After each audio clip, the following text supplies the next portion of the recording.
Hello and welcome to today's video. This time we'll be taking a look through my recent acquisitions for the month of June into early July, as well as some of that amazing penguin collection from a couple of weeks back.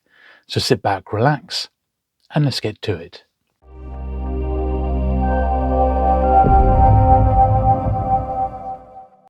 Okay then, so we'll start off with, well, perhaps the biggest book I've got today, which is this one here. So it's the second Cavalcade of History. Now, this was part of the Hutchinson Omnibus series, and this was the one which was by far the worst condition one in my collection. I've got a copy, but it's all sort of mottled, and it's really quite a dirty copy, and they're not particularly difficult. Well, they are difficult to find, some of them at least, but they're not particularly expensive. This one only cost me about £8, which I thought was brilliant value for money when you think that they're rapidly approaching 100 years old now.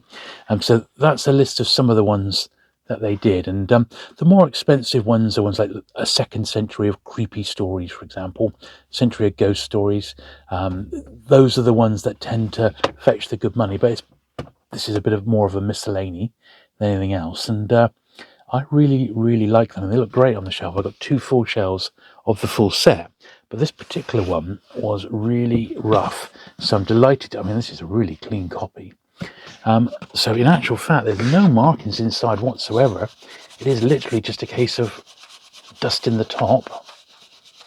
And it should be good to put on the shelf and swap out with the one I've actually already got, which, as I said, is looking quite the worse for wear.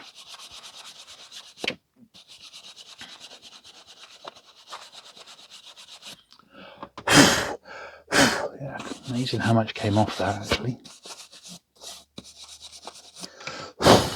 The boards are so clean. I suspect that this was taken out of a dust wrapper before it was put online. I got it off eBay, and it was off one of those places like World of Books or any amount of books where they have massive stocks of stuff.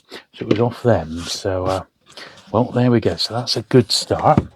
Now I'll mix this in a little bit. So we've got my little run of Arial. And these are various printings, and they're all going to take a little bit of work. Where's my rubber got to? Here we are. So we'll clean these books as we go along, because we've got quite a few Arial to get through, and I am trying to put together an Arial sort of bibliography, really, of the different printings and the variations and what have you. So I'm pulling together a few copies at the moment, and luckily the collection I bought from Alan had, I think, 13 in it. I think I've already got about 10 different versions anyway, so by combining the two we'll be pretty close to I think having most of it, if not everything in A1 condition. Will certainly be, I think we'll have almost all the variations that exist, at least that's what I'm hoping.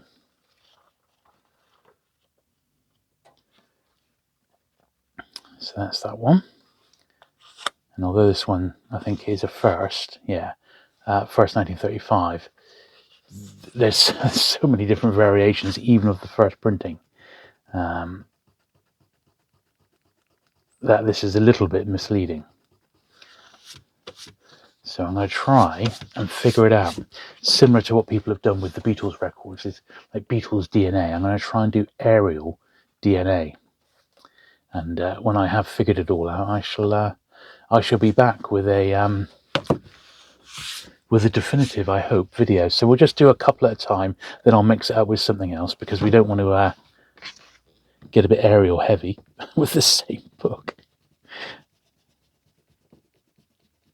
But we have got some very rare penguin to do today, some Forces Book Club and some Egyptian, and a couple of Prisoner of War issues, which I got off Matt.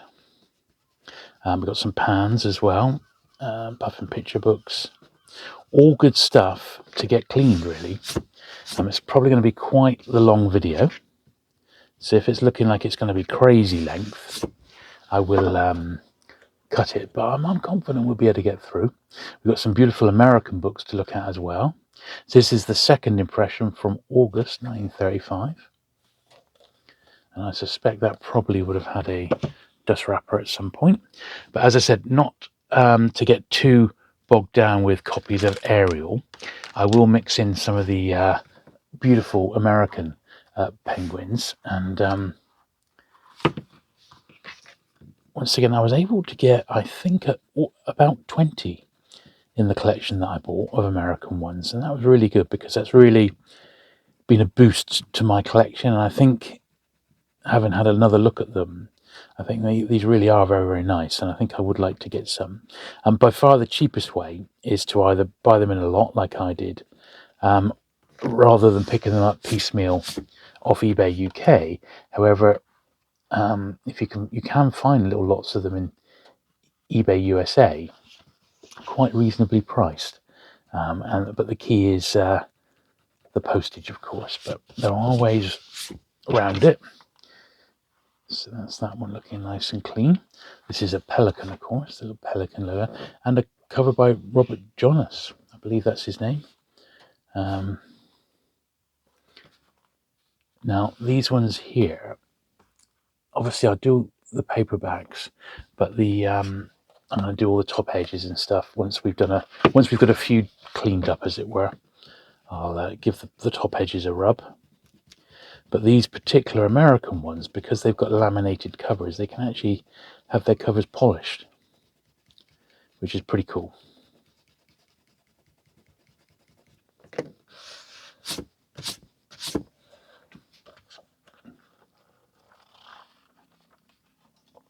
little bit of Fox, this one.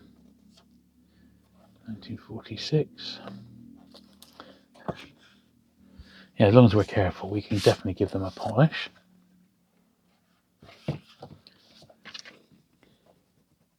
Alan, the previous owner of these books, would often write in where he picked them up and the dates. This was the 8th of November 1980. It was picked up in Stroud.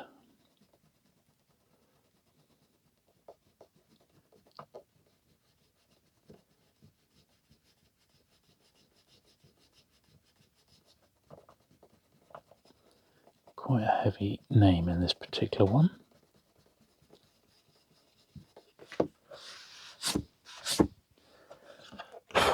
But yes, we've got all sorts of stuff today to look at.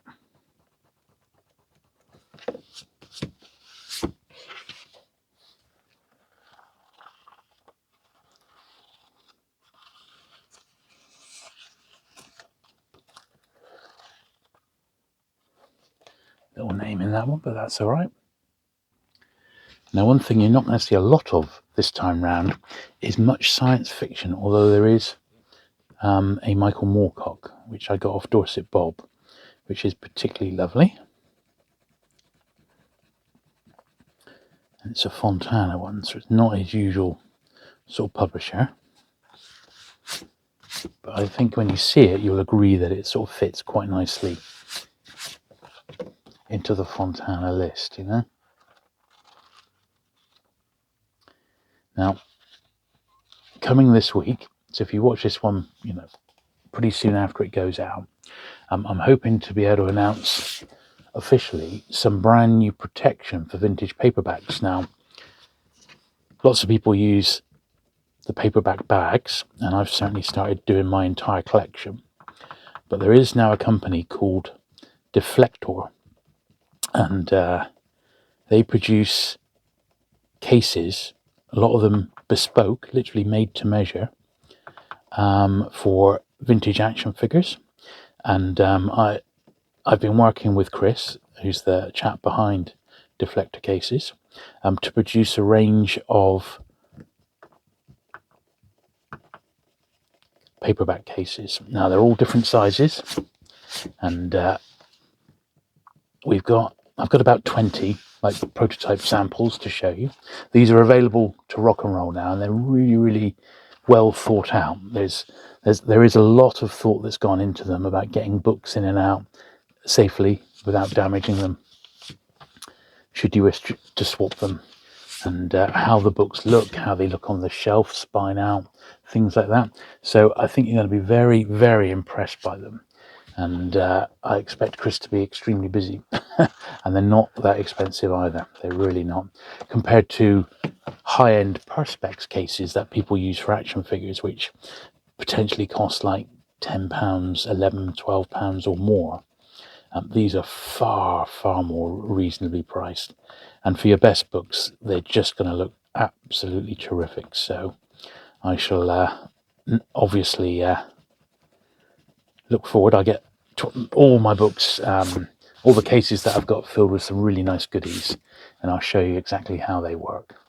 I think you'll be really impressed, and you'll want to get some yourself.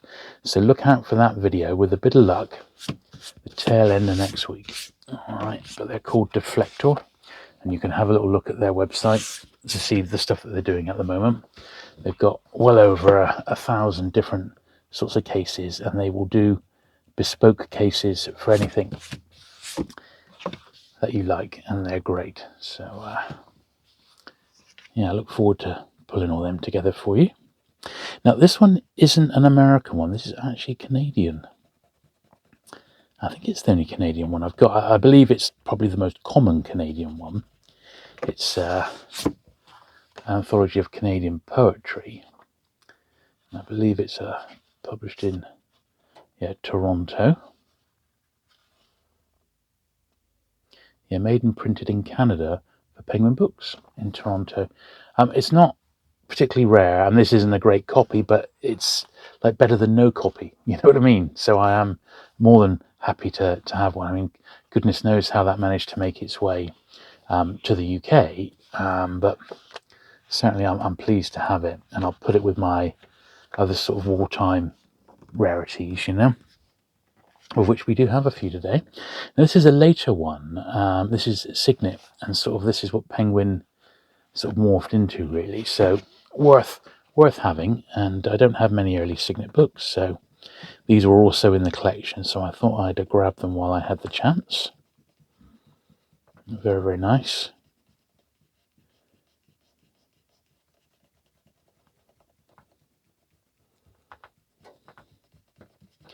The really early American editions, there didn't seem to be any in there at all, which was a bit of a shame because I really like those ones. But I have some, of course, but not as many as I'd like. Lots of gaps. There we are. But yeah, beautiful, classic American jacket, that, isn't it? Thunder on the left. This one. These are laminated, and the lamination on this one is starting to come away a little bit, as is that inside back cover, just a tad.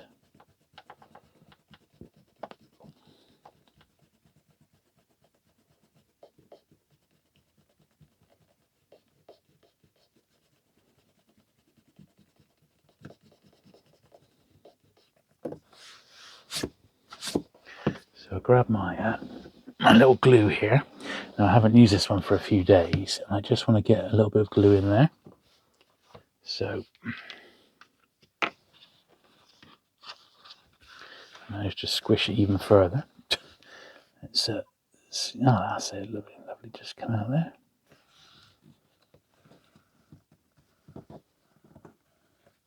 So this is what's known as bookbinder's glue, pin flare bookbinder's glue. Glue It is its name. I bought it off Amazon on a bit of a. I did a bit of research, and I read some of the online reviews, and people said that this is definitely one that you should try, and they were not wrong. I gave it a try a few weeks back on a copy of I, Robot in Digit, and I was very pleased how it came up, and the glue dries clear, just like normal book glue.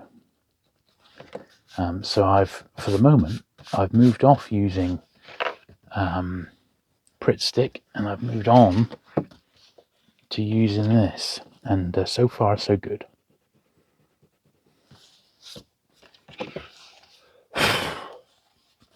Michael Grendon, whoever he was.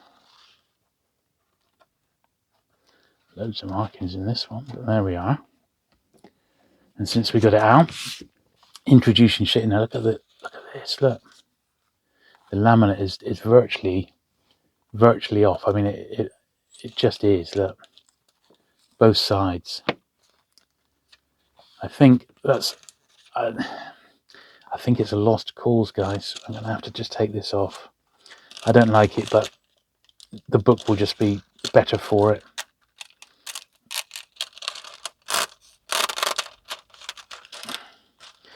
It was so virtually hanging off anyway.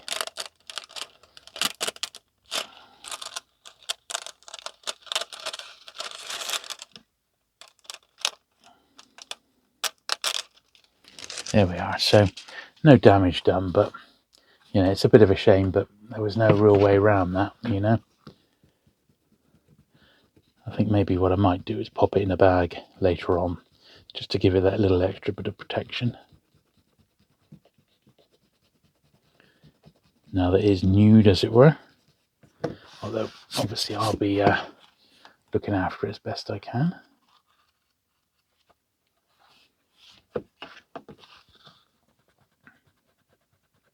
But yeah, sometimes, I'll tell you, it's quite common to find the lamination taken off completely with Adele matte backs. You see that quite a bit on those. Right, I feel the need to do another 2 aerials. So we will. Now, this one hasn't got any... Oh, look at that, like it's virtually come off. In fact, it has come off. Okay. Well, there's no markings on that one. Let's just see. It's missing a bit at the front here. I said, got these in many conditions. Just wanted to see what printing it was more than anything. That's the first one.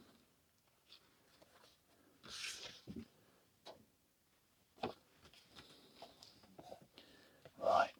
Let's just get the some glue down here.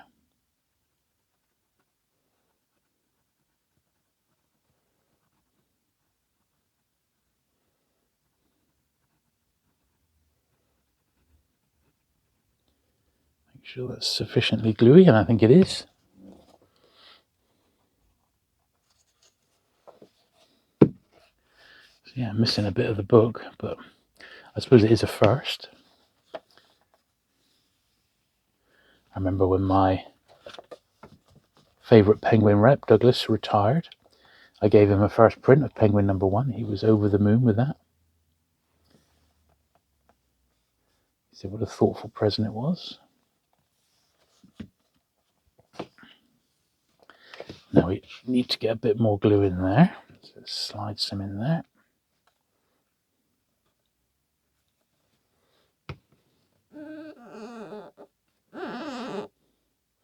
Just keep my finger there for a bit.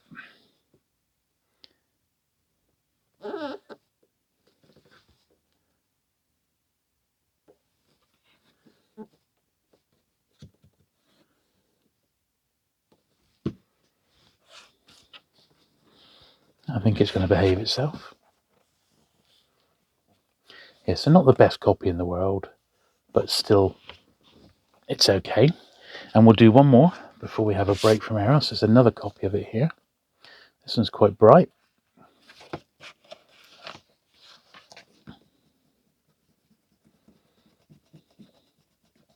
Of course, most of the copies you see online are actually the 1985 re-release, 50 years after it was first published. And I've been doing some research and I haven't been able to find any printings after the 9th, which was from 1940. I recently finished the book and it's a great read, so I recommend it. So what edition is this then? Looks in this is tidy condition, isn't it? And this is the first as well, so that's actually a really not too bad copy at all of the first book there. Right, let's do something else. So what shall we do? Well, let's do a few of these more special books. So we've got this one here, The Worst Journey in the World. So this is a this one is a Prisoner of War. There we are.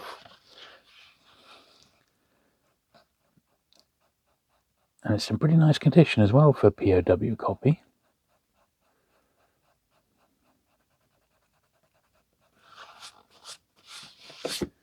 Which is cool.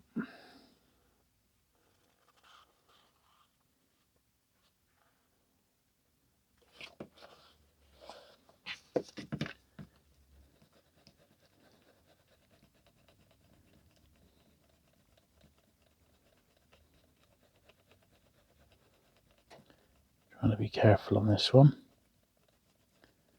because of its delicate nature.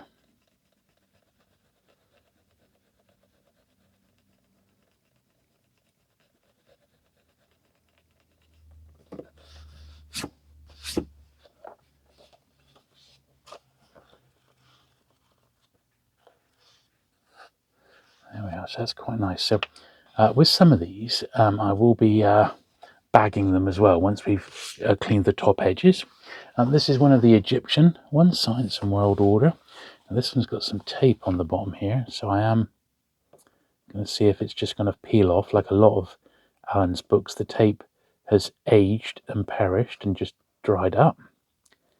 And it's meant that it does come off fairly easily, as you can see. So what he would do, he would put tape on, because if a book was had a slightly, well, as you can see, bottom of the spine there, it was slightly coming away.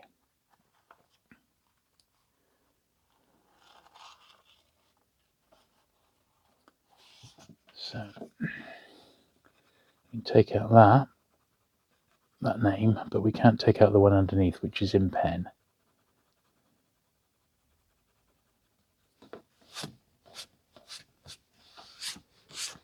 We can also take out the place of purchase down there.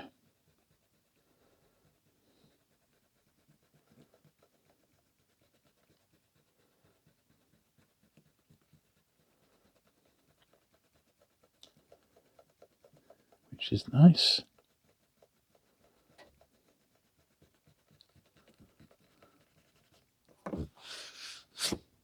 Once again, treading very, very carefully, because these are very fragile books.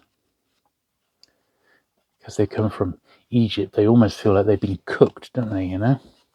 And in there,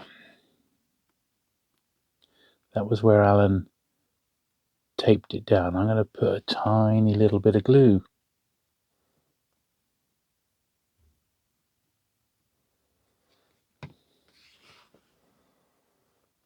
in there.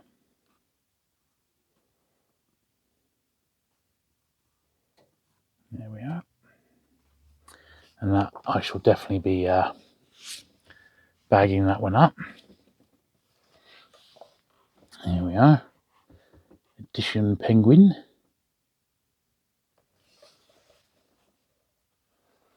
Blank back. This one, 31st of December 82, picked up in Cairo. So I guess to find a lot of these Egyptian editions, you had to go out to the source.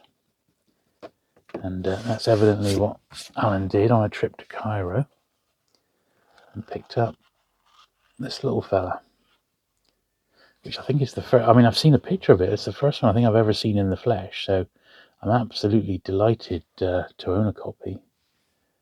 Very, very scarce and unusual. Really nice. These are all printed locally. So that's great, that one. This was nice as well. This is another Egyptian one. Very nice condition, this one as well. So let's take these names out.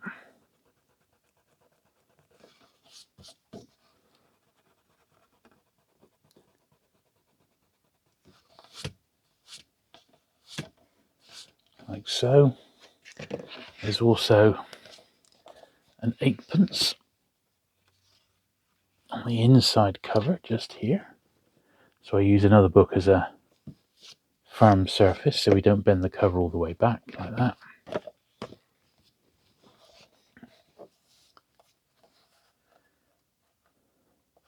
And then we just got the place of purchase, which was 22nd of January 1977 in Cheltenham.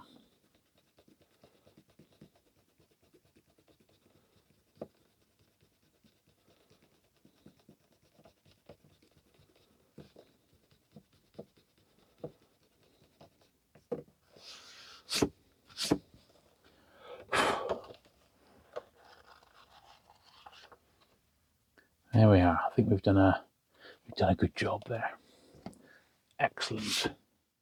Okay, a brief change of pace away from the books for a minute, and we'll do some bits of ephemera and bits and pieces I've got. And I've got some absolutely cracking stuff to show you this month in this sort of department. So this was, once again, it's part of the collection. It's from 1983, and it's a little booklet on celebrating the buildings of England. And look at that photo there. That's great, isn't it? Really, really nice. I love that one of the whole series. There he is, Nicholas Pevner. So once again, just a nice little one that. Now I will pop that into a bag, and I think probably it might benefit from having a backing board behind it, because it is quite small, and that will just keep it so, pamphlet-like. Now I don't think it needs a mile or anything, so I just pop it into a normal comic bag, which I'm hoping will fit just nicely in there.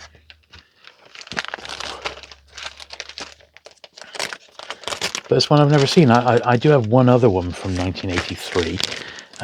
I can't right now remember which one it is, but it's another series. Obviously it's a little bit past my collecting period, but at the same time, any sort of catalogues like this I just love, even more modern ones, I think they're really great. So we'll seal this down nice and tight. And I have already added this one to my database of catalogues, which is, and order forms and stuff like that, which is getting crazy long, but that's really nice, that one. So I'm pleased with that one. What else have we got? Well, we got this, which is of course something rather special. It's the Puffin Reader's Diary. Now, I don't think there's a great deal we can do to this. Look at that pencil, look at that Puffin. That is gorgeous, isn't it? The only thing we can really do is just rub the edges, because there's no actual marks inside. It's absolutely perfect. So what I'll do, I'll delicately wipe the edges, like so. And the pencil, well, the pencil does look like it's got a little bit of like muck on the top, just a bit. So I'm going to get some polish, and I'm going to just use a bit of clean cloth here. Just going to take a corner of this and get it damp, and then I'm going to take the top of this pencil, which is a bit mucky, just rub it on there, see if I can get it up. Yeah, that's done the trick. And take a dry bit there. You see that? It's got that, whatever that was, years of muck, because this is, 50 years old now, 51 years old. Whatever that was has got that up perfectly. So I'm really, really pleased with that. So that's that. And because the actual cover itself is like a vinyl, I'm just going to rub it very, very slightly. And I think this will also take away any sort of muck and make it, well, rather special indeed.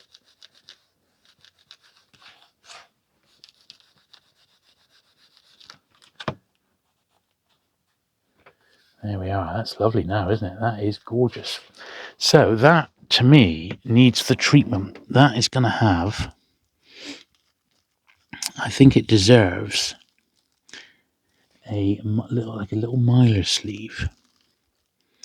But I think we'll use a miler bag. It's probably going to be the best plan on this. So these are like comic bags, but they're better quality. They're not cheap, these bags. They do cost a few pounds, but they make stuff look absolutely awesome. Now the only thing is, this is a little bit big for such a small diddy item, but it will at least protect it as best as possible, as well as possible. I'm just wondering the best way to do this. I do have one other item which sort of fits in with it, which is this, which is it's not as early, but it's card games. This is more I think this is like late 70s, early 80s, and it is Puffin related. It's the Puffin card game set, which I think is, once again, pretty scarce, this, you know. Yeah, look, card games for children. In a little box. Now, I suspect, when was this, 1983? I suspect that this probably came in a little box set with a deck of cards. And the cards have been pilfered, and this is what's left. That is my suspicion.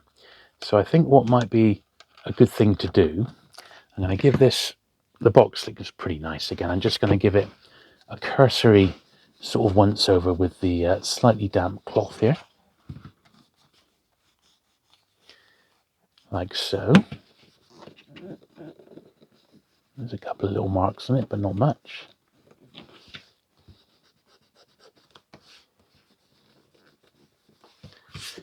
I think quite a fun thing to do would maybe to have these sort of side by side like that. What do you think?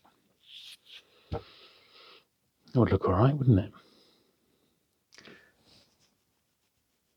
But to do that,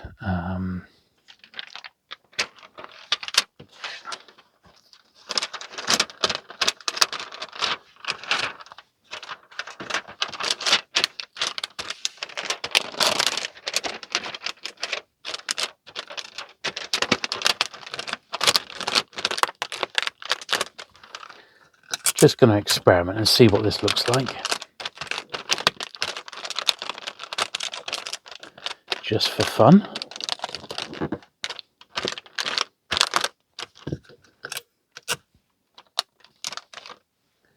I just feel this would be quite a nice thing to have on my Puffin shelf, you know, sort of in front of the book spines.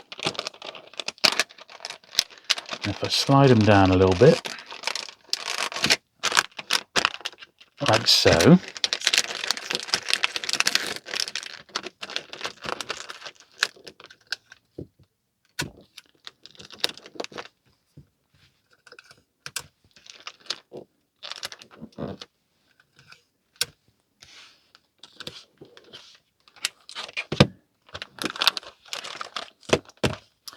there we are. I think they look pretty snazzy now. That'll do. That'll do for now. I must make sure I add those to my sort of list of ephemeral items there. Yeah, I think those look quite nice. Brilliant. Okay. Right, let us do... Well, we got one more bit of... We got a few more bits, but we're going to do this as well. So I've got a couple of vintage adverts here that were from my friend Andy. These were like doubles. Now this is for Book 1T, and it was the Come Out Into Space advert. So just going to square that one up a little bit, like so. Then this was an advert for the Lion's Maid badges, which I think are really nice. So I'm thinking I could put these back to back.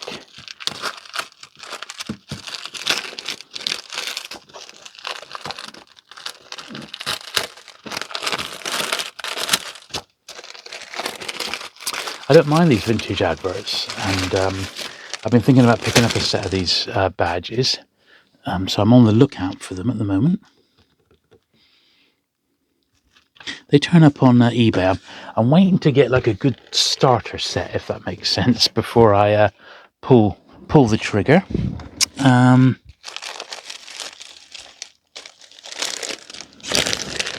just grabbing myself a comic bag. That board is actually a little bit too big for these bits. I needed one of the smaller ones, which is that one there in actual fact. And I'm hoping that I can, if I slide this in there like this,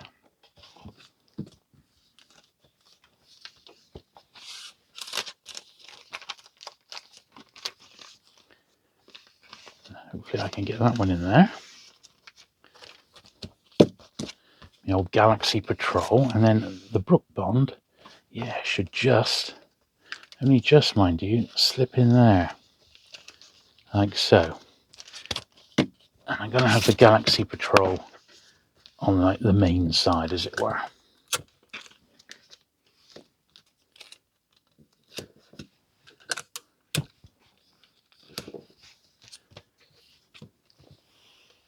There we are. So that's two birds with one stone there.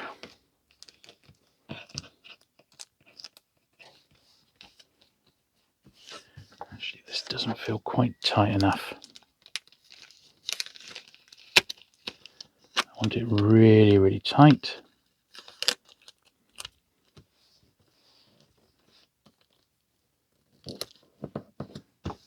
That's better, I think. Yeah. So this next item I got, well, it was actually a little tip-off from my friend Andy, who I sometimes make videos with, and it was this. It's an old paper bag, and I believe this is 1950s, late 1950s, because it ties in with the graphics that were used on the 1950s catalogues. And yeah, it was a bag specifically for Dillon's University bookshop. Quite the size, isn't it? And you can almost see an outline of where there was a book in there. It's been folded over. So quite nice, that one indeed.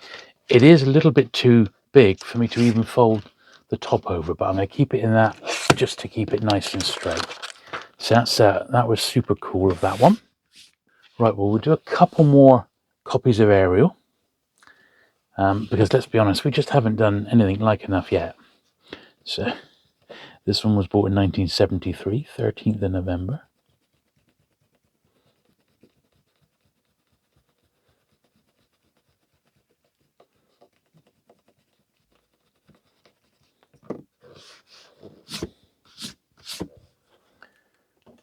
Lovely.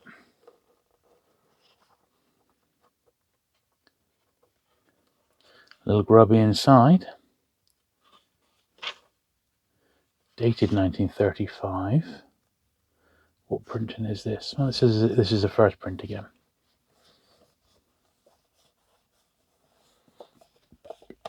That's okay. Here's another one. Definitely later because it's got reprint books on the back. No time or date inside. This in the corner there. This is the fourth impression.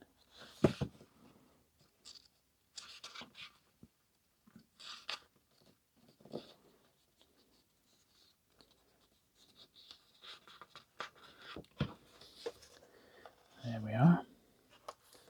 Yep, nothing else we can do with that one.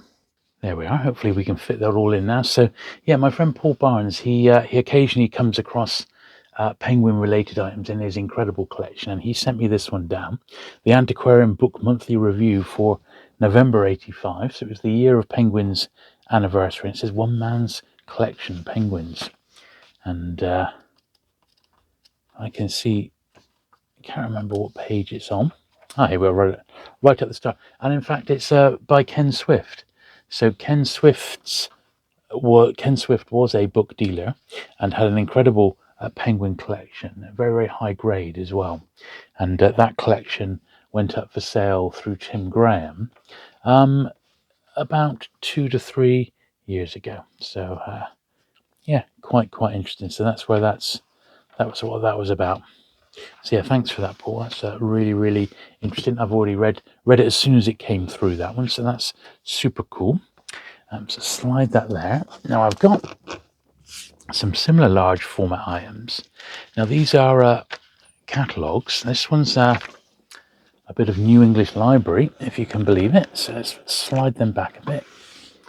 Yes, this is the New English Library Paperbacks catalogue for June 1975, and it's advertising the hero, and on the back, the pirate means business. And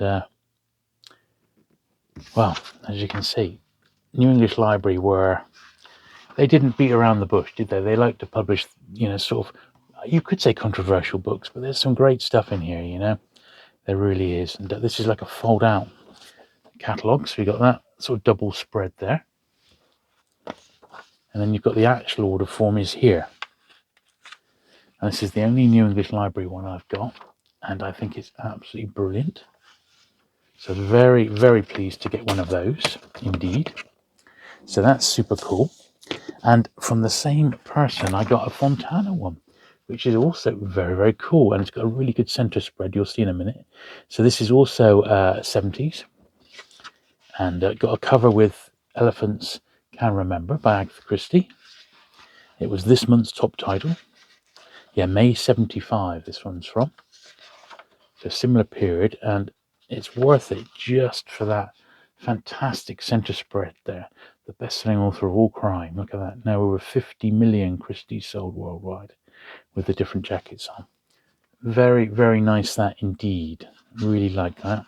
And of course it's got the full catalogue. And you forget, Fontana was massive. Absolutely massive. So 2 bits of bookshop, order form paraphernalia there that I was delighted to actually pick up, because you don't come across that stuff that often. So that was really good. This was only £6, and that includes the postage. It is a little bit on the worse for wear, but it's a look at lobby cards for classic films. I'm not going to go through the whole thing, but it's got some really great. These are all from one collection, I believe, and they've got some great stuff in here. It tells you on the left side, it tells you a bit about the film, and then on the right here's the card, and they're just gorgeous, aren't they? Worth an awful lot of money, a lot of these. So yeah, I thought it was just a really great book, looking at the classic era of movies, the golden age. It's great, isn't it? I mean, just brilliant. So yes, good stuff, but it was in a bit of a state. So I'm going to take the dust wrapper off first of all, and I'm going to give the book a brush, because these big books and stuff are sort of in the way of all the rest of it that we've got to do. So that's that. Now I'll put the wrapper back on, because the wrapper itself needs a very good polish. It's looking a little bit the worse for wear, but yeah, £6. I mean, I think it must have cost them £4 to send. I mean, really, it was one of those veritable deals, and you may want to keep an eye out for a copy of this yourself. I don't think I've ever seen a book specifically on lobby cards before, so I thought, I'll grab that. It was published in the UK by Bloomsbury.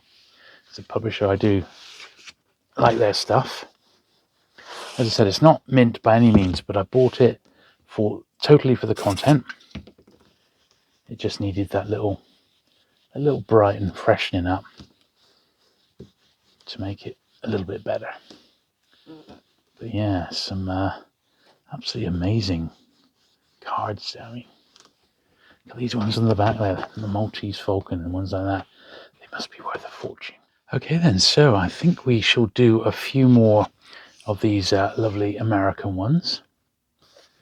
Carson McCullers. And now this one has actually got some tape top and bottom of the spine. So we'll just see if it comes off like a lot of Allen's tape. And it has.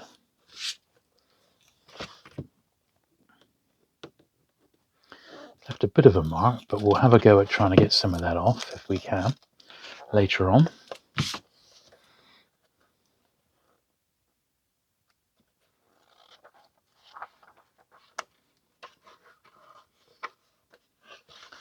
It's got a little, looks like a dollar or something inside, or a B1.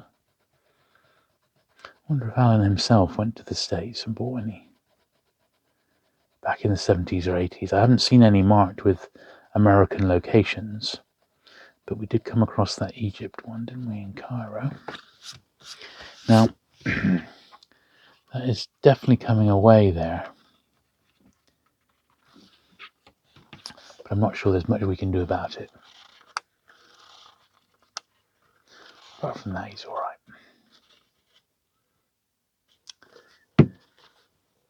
Yeah, it's just going to need a little bit of a polish, that one.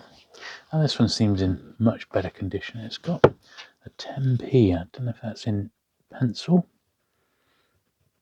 or pen. Yeah, it looks like it was pencil. That's good news.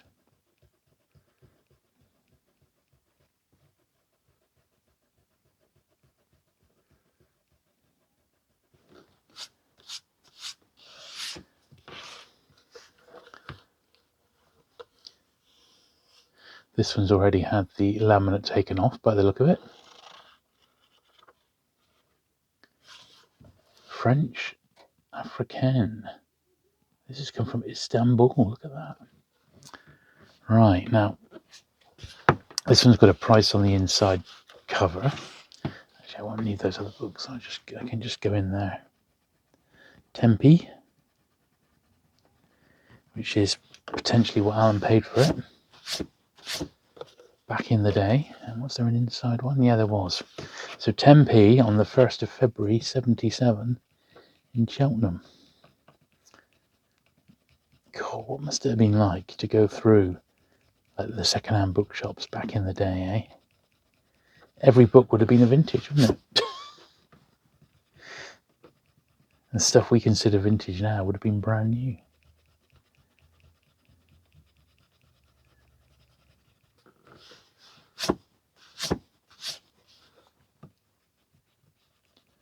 There we are, lovely. Yeah, that's a really nice one. It's going to need a little bit of polish, but I think all these American ones are. We're going to give them the a bit of a gentle polish, as it were. But that's all right. The new quiz book, 100 new quizzes.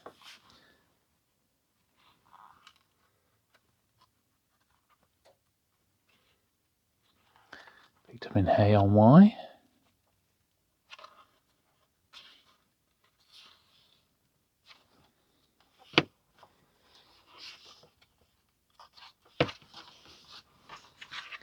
And thankfully, after a week of really awful weather, the weather has finally changed. I actually spent a little bit of time in the garden at last.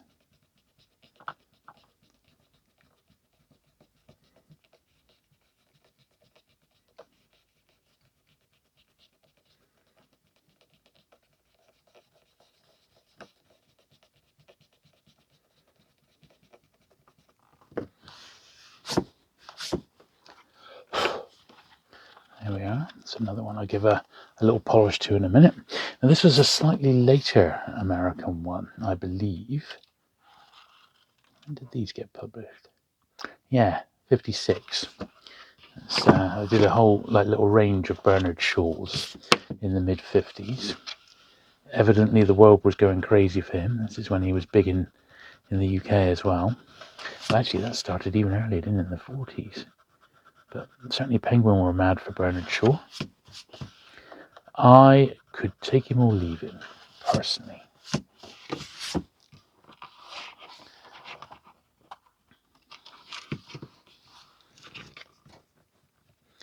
is another one that came out of Hay on Wye.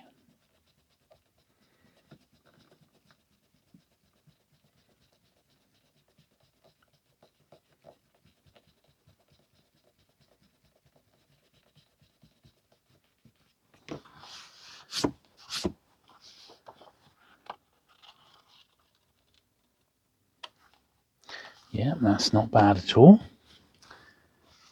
I like this one. Contract Bridge.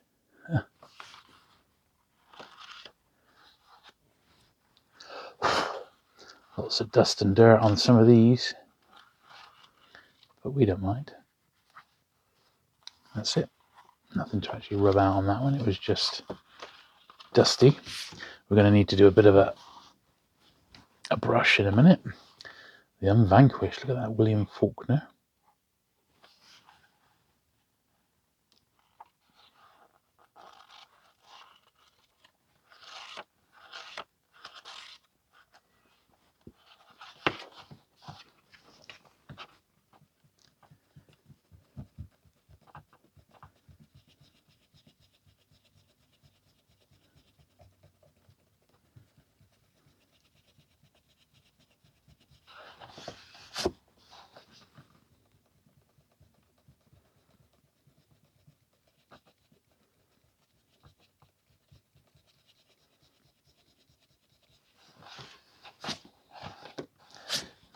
I don't want to over rub that, but it's just not coming out very well.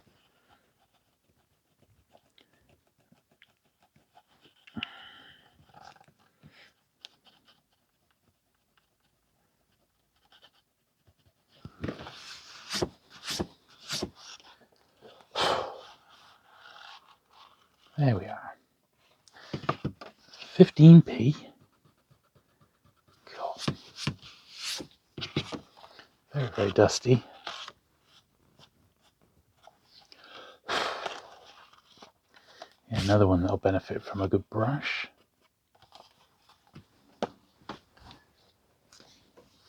Public opinion. Look at that. I think we ought to just get that one down literally while we see it.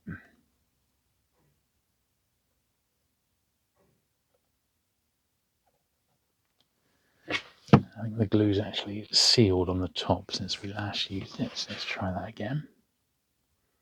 Here we are.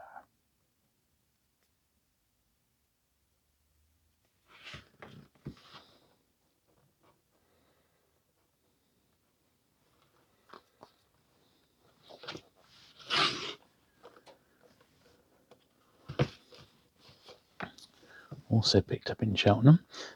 Certainly there were a few bookshops in Cheltenham, weren't there? Back in the day.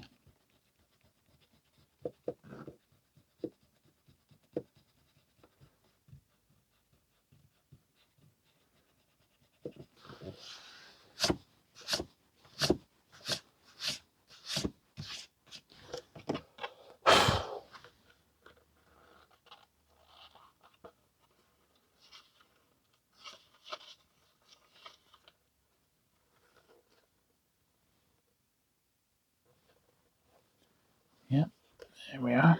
That was Pelican number 1, I see. That was pretty cool. Right. Let's do a couple more aerials since the pile's gone down a little bit here. So, aerial. I suspect this is probably a reprint as well because it lists 20 on the back. Oh, I'm going to need to re-glue it as well. So underneath the wrapper it's quite nice, but it's detached. So let's get that 15p off first of all.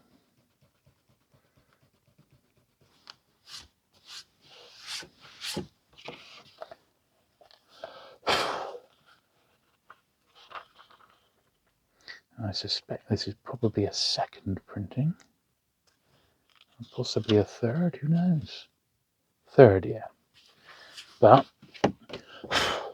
it's been detached. Apart from that, it's actually quite nice jacket. I guess the dust wrapper has done its job and protected it. So we'll give it the old glue run down here.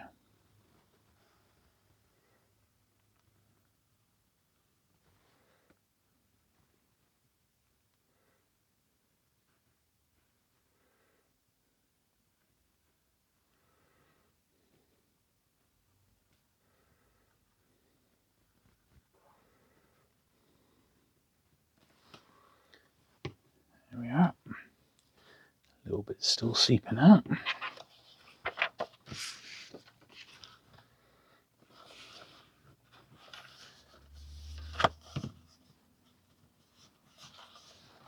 Yeah, quite a nice copy, that one.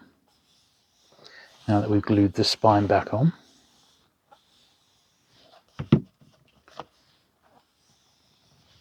But in a very, very fragile, delicate and partial loss dust wrapper. Which has been through the wars. Well, this one has been through the Second World War, hasn't it? So yeah, quite the delicate piece, that one. And let's do one more while we're here. Another early-ish one. Also a first print, actually, this one. Got some water damage and bits and pieces.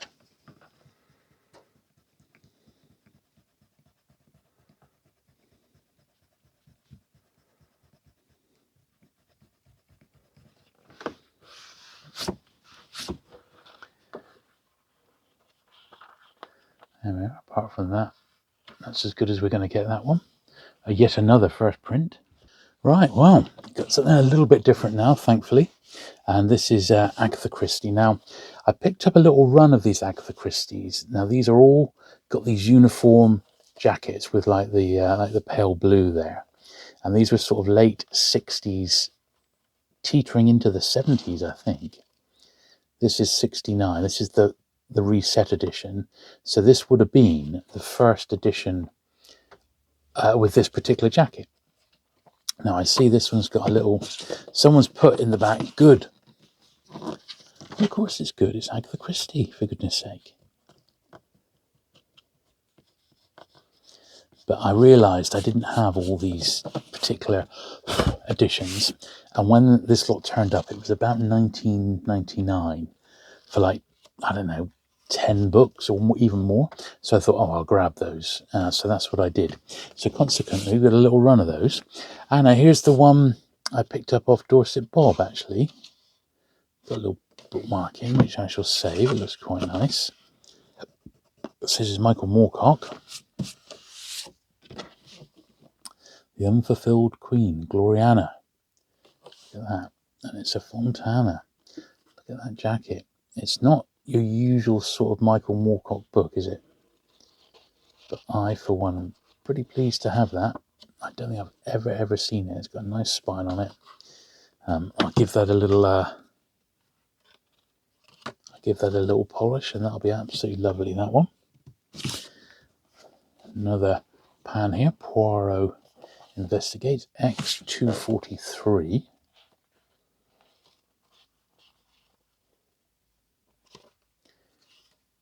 th print from 1968. No other marks on that one, so that's fine. The Secret of Chimneys.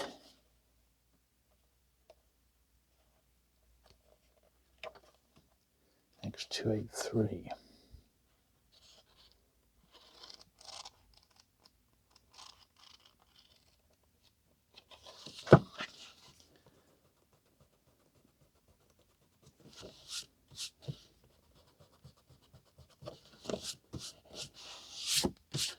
Little 25p in.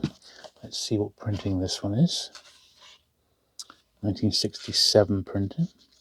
Once again, I suspect the first with this jacket.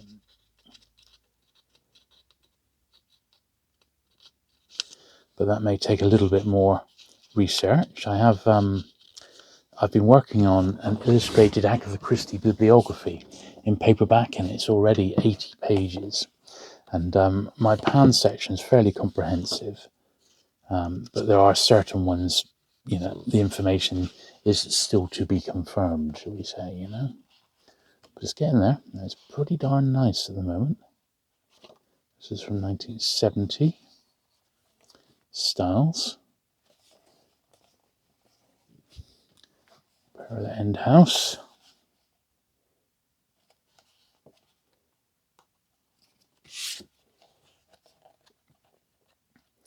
Yeah, I did pretty good on these, actually. Pretty pleased.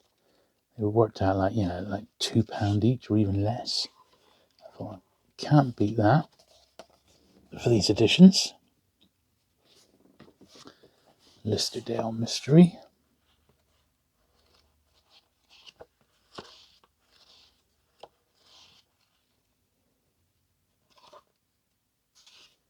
That's the first, that one, 1970.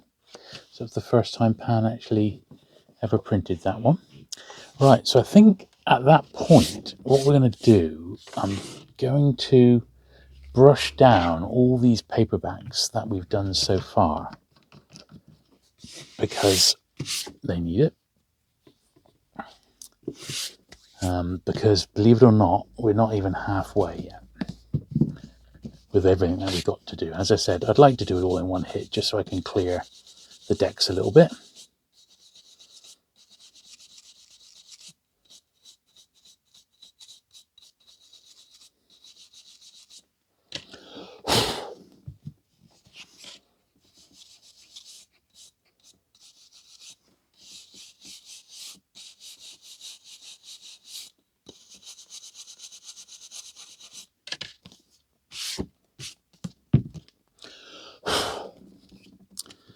Right, put the ones that we've done over there. Now these are super fragile.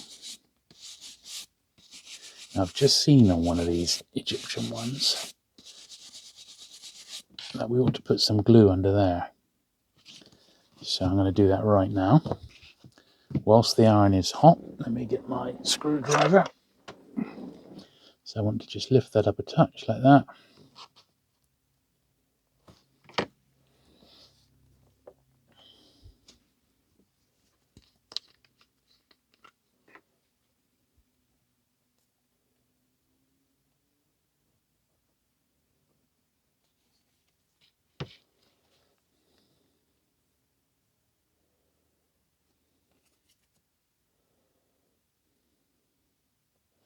We don't want that getting any worse.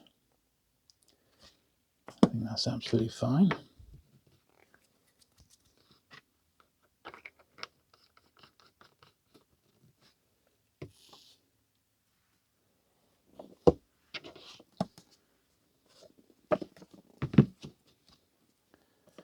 Okay.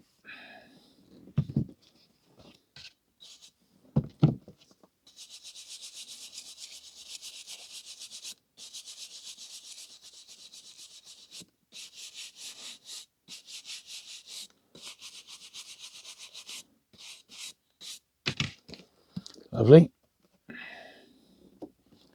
So these don't take too much. A little bit of delicate brushing is all that's required.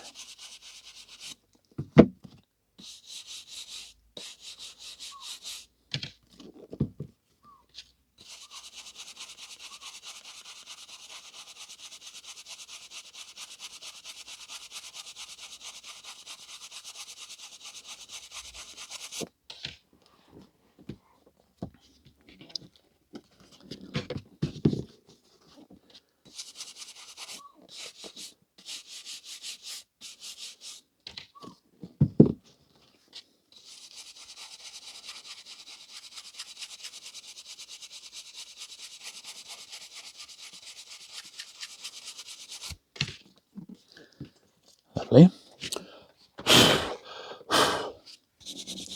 What a mess, eh? What a mess. Now, these American ones I'm going to be able to, I'm going to give a delicate polish to, so they will have another stage to go through. But the other ones, they will absolutely not. So I'm going to put all the American ones in a pile over there. Have some more to brush down, of course.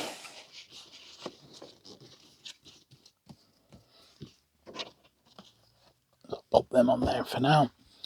I'm going to get this last batch brushed.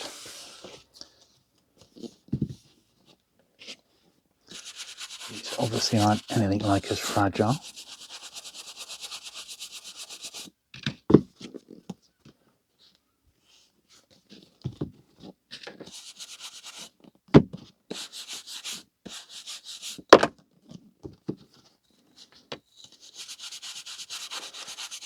But yeah, this is basically just breaking the back a little bit of what we've got to do. We've got more catalogues, vintage catalogues. We've got some foreign penguins. We've got Puffin picture books. We've got more penguin hardbacks, more rarities, you know, Forces Book Club and what have you. Still lots to go. More copies of Ariel, if you can believe it. So it's all good.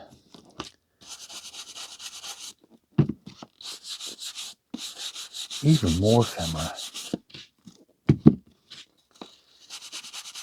But for me, today, on a Friday afternoon, I'm going to call it a day there. And I'm going to finish this off on Saturday morning. Okay, so I've left it overnight and I'm back the next day, Saturday morning. And, well, let's carry on. So we got a few of these bound penguins. These are the hardback ones. The wrappers are much more substantial on these, actually. They're nice thick, like proper book dust wrappers. And I've got a couple of these, but I don't think I've got any of the ones that I've got here right now. One of them was out of a dust wrapper. But when you look around, there's a fair few of these online. and none of them are very expensive. But it was just nice to get a few in one hit, you know.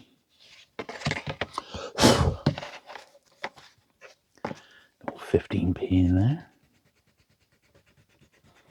And I think because these are hardbacks, we'll give them the brush as well as we go along. You can see the dust there along the top. Let's just flick these through. First published 1950, reprint 1951.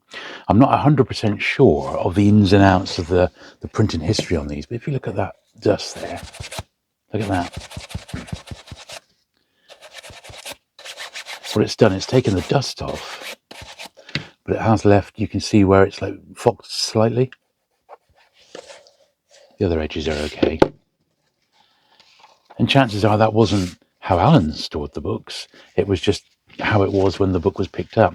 As far as I can see, apart from adding a name and a place where he bought the book, I don't think he did any cleaning whatsoever. All he did was add tape to the book. Which, you know, back in the day, that would have been fine. But obviously now it is a bit of a detraction. Now, this is the one without a dust wrapper. So which one is this? It's not that easy to actually read the spine. Ballet, right. That looks like Robert Gibbons' woodcuts there. I don't know if it is, but he did do quite a bit for Penguin. This one originally came out as a Penguin special. Yeah. So picked up in 26th of August 1976 in Bisley.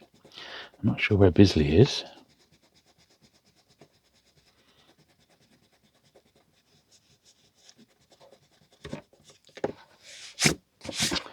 But yeah, a little bit the worse for wear, this one.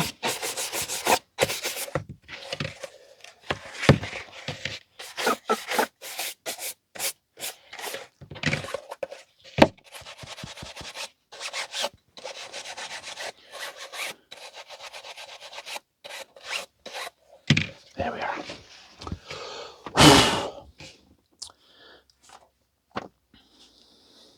This is quite a big, thick one here, Crime and Punishment. It's a fair old book anyway, isn't it? This was 8 shillings and sixpence, so it wasn't cheap. That's by any means. Red boards on this. This is a nice edition, isn't it? It's lovely to see those hardbacks with the gold Penguin logo down the bottom there. That is gorgeous.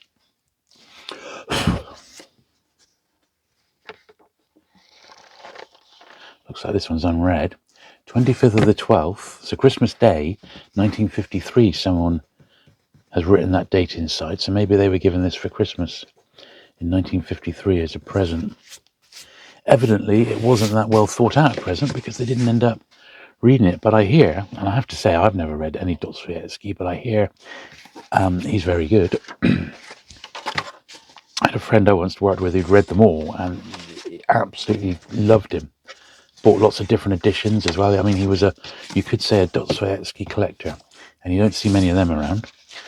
I forgot to do the top edges here, which are actually quite dusty. So looks like the same problem with the other books. It's like a little bit of foxing and mottling along the top. But I suppose when you think about it, this book's 71 years old, so you expect a little bit of that, don't you, you know? But it's nice to get these, but I mean, I don't know exactly how many there are. I think possibly approaching 50, maybe even a few more than that. So now this one is evidently an ex-library, although fairly nice condition on the face of it, you know? So what does it say? The #1 radio school, RAF Locking. A reference and textbook. So this is from a RAF library, by the look of it. England in the 19th century, so it's just a history book, you know. Probably a pelican.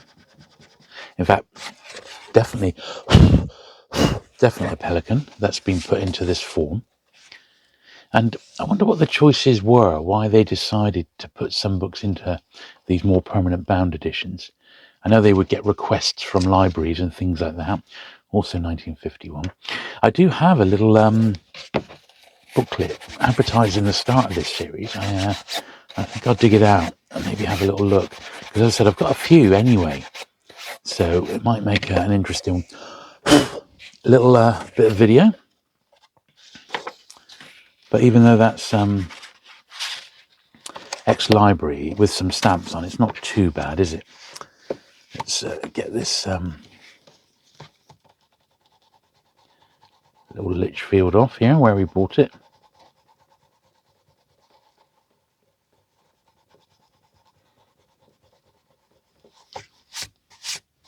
There we are. Yeah, that's all right. A few more to do. So this one has unfortunately been taped. So that obviously is a major defect. Now, it may be that the tape comes straight off. It may be that we just have to leave it. It is not easily falling off here. Right. Well, that bit did come off.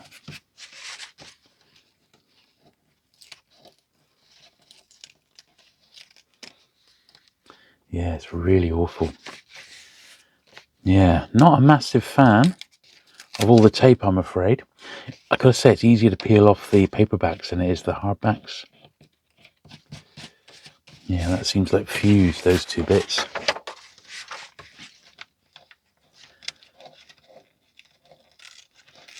See, that's okay. That virtually comes off as is. But yeah, not a lot of fun, this. That's fused in almost.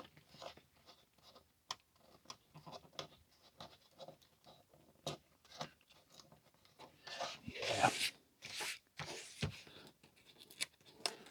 That bit's also coming off all right.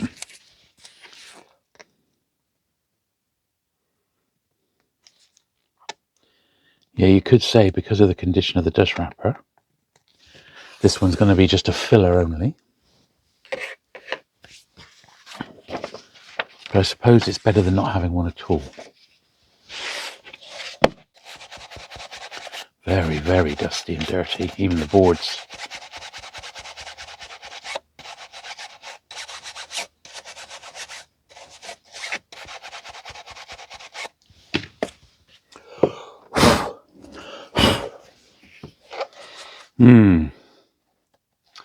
Yep, names inside.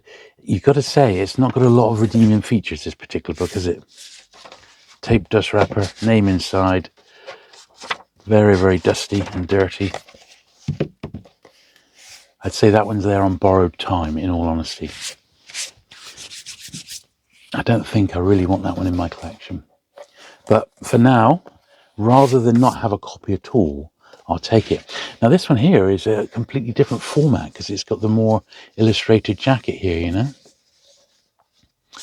I said I've seen these in dealers' catalogues and they're literally like a £5. I mean, they are dirt cheap, so they're definitely not that rare. And I guess far more robust to find than the paperbacks. But I don't know if any of them are rarer than any others. Bits of dust in the rails that's crept in over the last 70 years.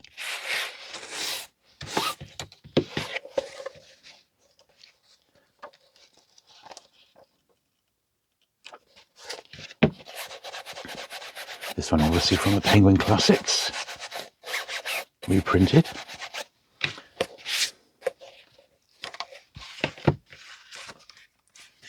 Oh, that was picked up in Exeter, 13th of April 76.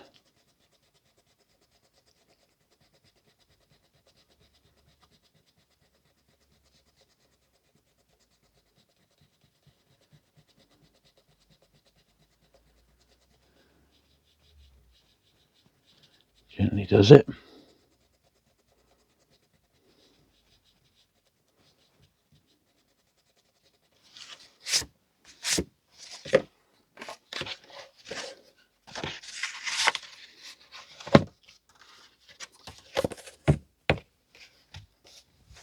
Lovely. So just two more of these. We've got A Mathematician's Delight.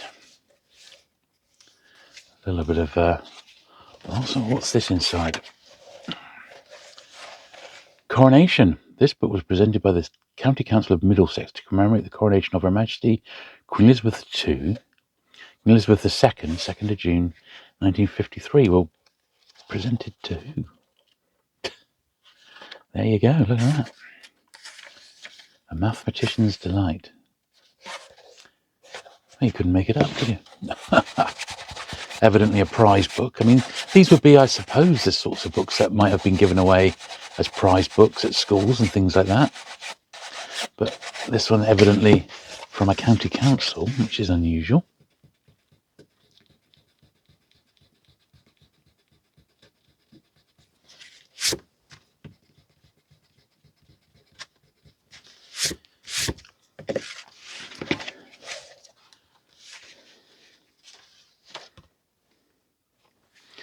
Yeah, once again, a little bit the worse for wear, but I suppose it will do as a copy for now.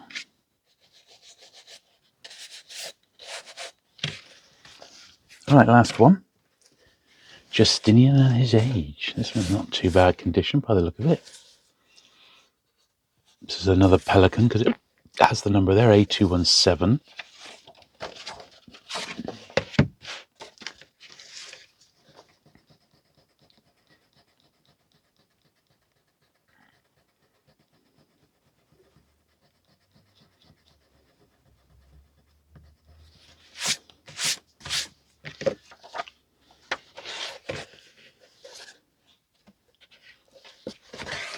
I've got 50 inside there, maybe that was 50p, who knows.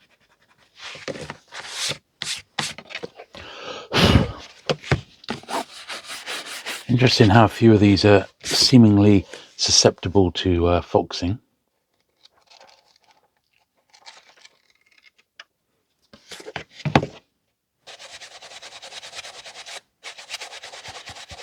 Always the top edge that's bad. There we are. So that's all those little hardbacks done.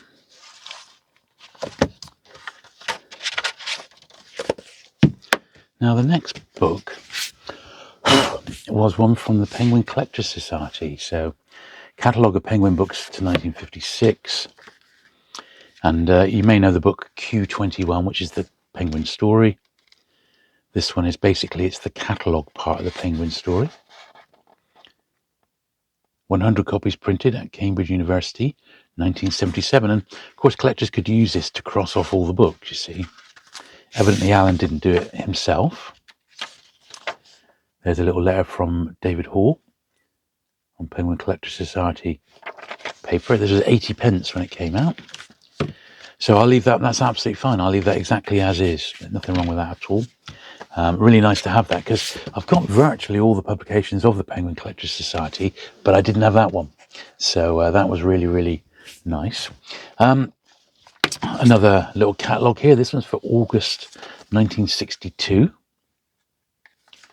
And this is one that came up on eBay. And they're really, really nice. These, I love them. I've got quite a few of these nowadays, and I really like them. Huge, huge things, as you can see. Hardly fit in the picture. But it's got everything that was in print, reprints and what have you. So I really like those. And for bagging them, I believe I've been putting them in these bags here, which are the little Mylar bags, Mylites, I should say, Mylites,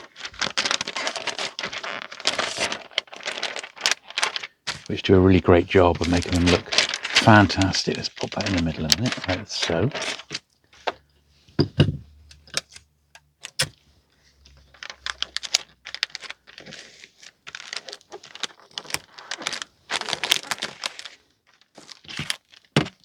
That looks really, really nice. I really love those. And so I've got quite a few of them in my collection already, and a few more to come. Now another little bit of ephemera is this little box of Penguin matches, which I was really pleased to get. looks in super nice condition. I think what I'm going to do with that, I'm going to slide that in with my bookmarks and stuff. I've got like a little folder with lots of little bits and pieces in, and I think it will be better for that one to go in with them, just in like a little plastic pocket. So I'm going to do that for that one. Then we've got well, this oblong one's the next one that's come up. This was the other one by Len Dayton, who worked for Penguin, in fact, for a while. And I have got a copy of this, but it was actually much lower condition, lower grade than I was hoping. When I got it out recently, I was surprised at how bad mine was. And I do sort of vaguely remember picking it up at a boot sale. So this is when I got off Drew, the Penguin chap. He had a copy of it. I asked him if he had one, and I was getting another book off him at the time, and he did. So that's really nice. And I think what we'd do with this one, I know we've got some more polishing to do later, but I am just going to give this one a wipe right now. Although I suspect it may have been clean. But the thing is, because of the very nature of this book being a cookbook, they tend to get used in the kitchen and open, and the flaps, you know, the internals and the covers can very easily get damaged, you see. So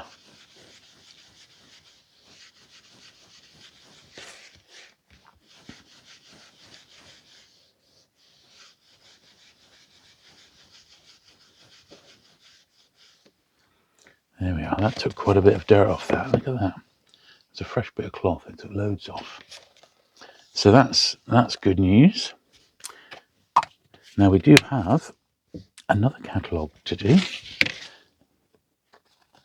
In fact, I got these two together. April 1960, Penguins, Pelicans, Puffins, and February 61. One of which of these I think I've actually got, but I couldn't tell you which one it is. But one of them I've got already. Look at that. How cool is that? Aren't they lovely? So, what I shall do, I shall quickly pause there and I'll look up which one I've got. Well, foolishly, I've marked them. I've already updated my wants list, so I now can't remember which one I've got and which one is a double until I actually dig my collection out, which is a little bit of a shame. But not to worry, because we've got a couple of bags here, and we're going to bag the two catalogues exactly the same as we did the last one anyway. And but one of them is going to be a duplicate, which will be which I'll put up for sale. So, but they're almost exactly the same. Obviously, it's just different books for a different month and year, you know. So we'll slide that into there. Now, having just learned my trick of having to bang that other catalogue down a bit, I shall lay it flat and then over to the one side as best I can.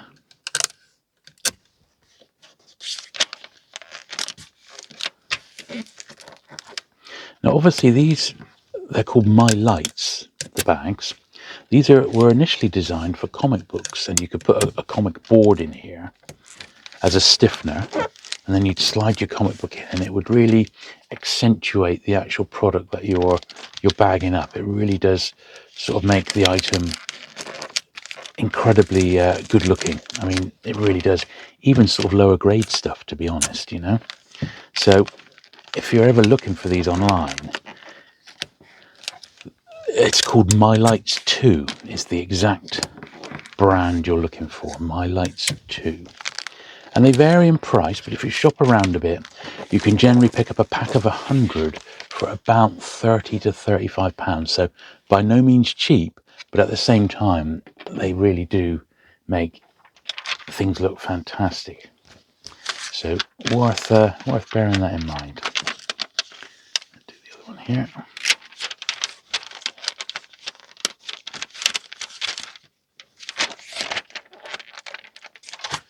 And certainly when I sold comics, the best stuff would get the miler treatment, I can tell you that.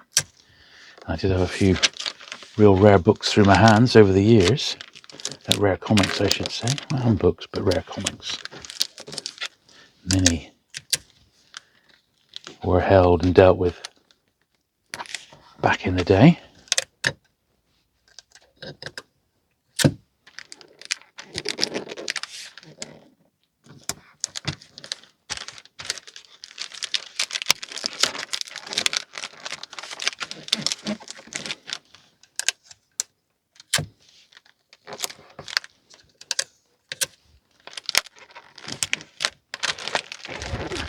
Squeeze a bit more air out. There we are. So yeah, I think you'll agree they do look absolutely terrific, and I've done almost all my catalogues now in these style of bags, and they just look really, really fantastic.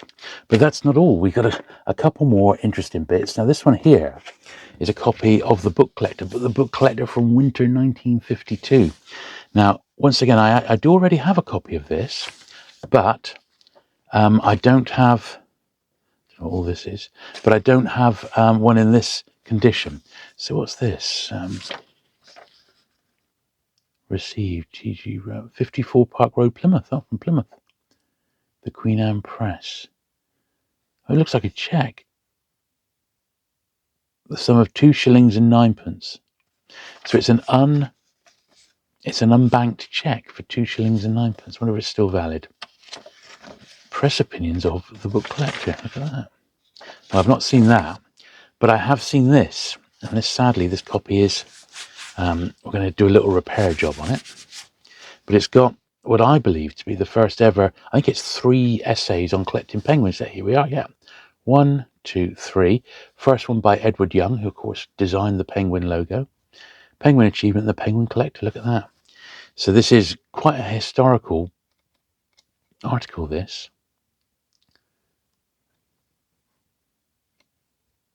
Yeah. 3 short essays on penguin. There's a description form there as well. Yeah, mine has definitely not got all the bits and pieces in. I paid £1 for this one. So I believe this one from 1952 is the first ever sort of mention of penguins being collected, you know, which is pretty cool, isn't it? As I said, I have already got one, but mine is not in this, although it's detached, we'll be able to fix that. Mine is not in this good condition. So let's just give the top edges a brush. Now the actual bit inside is very, very dusty. As you can see.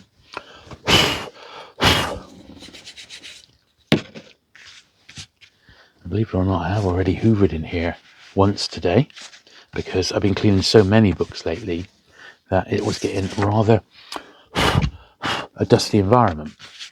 There we are, right. So I'm thinking the best thing to do with this one, I'm a little reluctant about putting the glue directly on there. I think I'm going to put the glue directly on the actual spine of the book instead. So we shall do that and then squish it in. So I'm going to put 2 lines along it.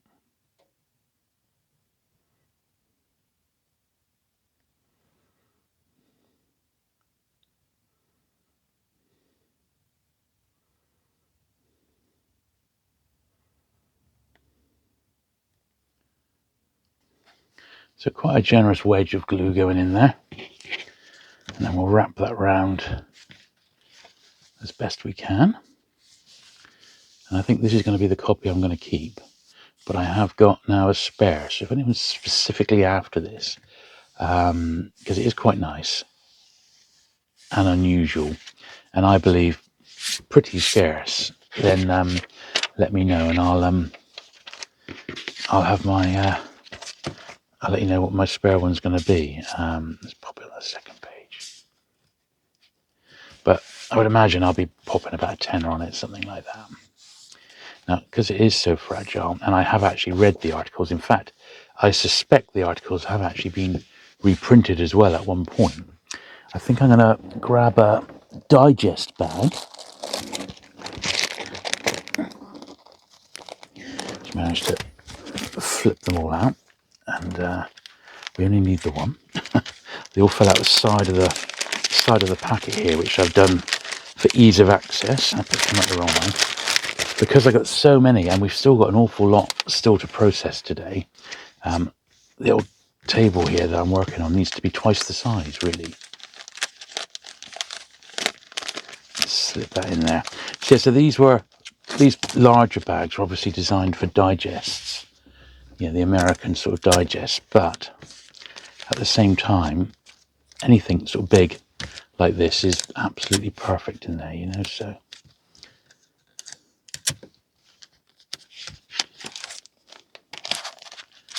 And yeah, that's a nice example of what I believe is a pretty scarce magazine, that. The first hint of anyone collecting penguins. From 1952. There we are. Good stuff. Okay, so for this piece I've had to pull the camera right out because it is yet another catalogue. But this one is really, really special, actually. It's November 1965. At the top there, look, please take one. And it is absolutely enormous. And I believe it would have been folded into 4 sections, I think. But this one appears to just be like doubled like that. So a bit of a difficult one to display. But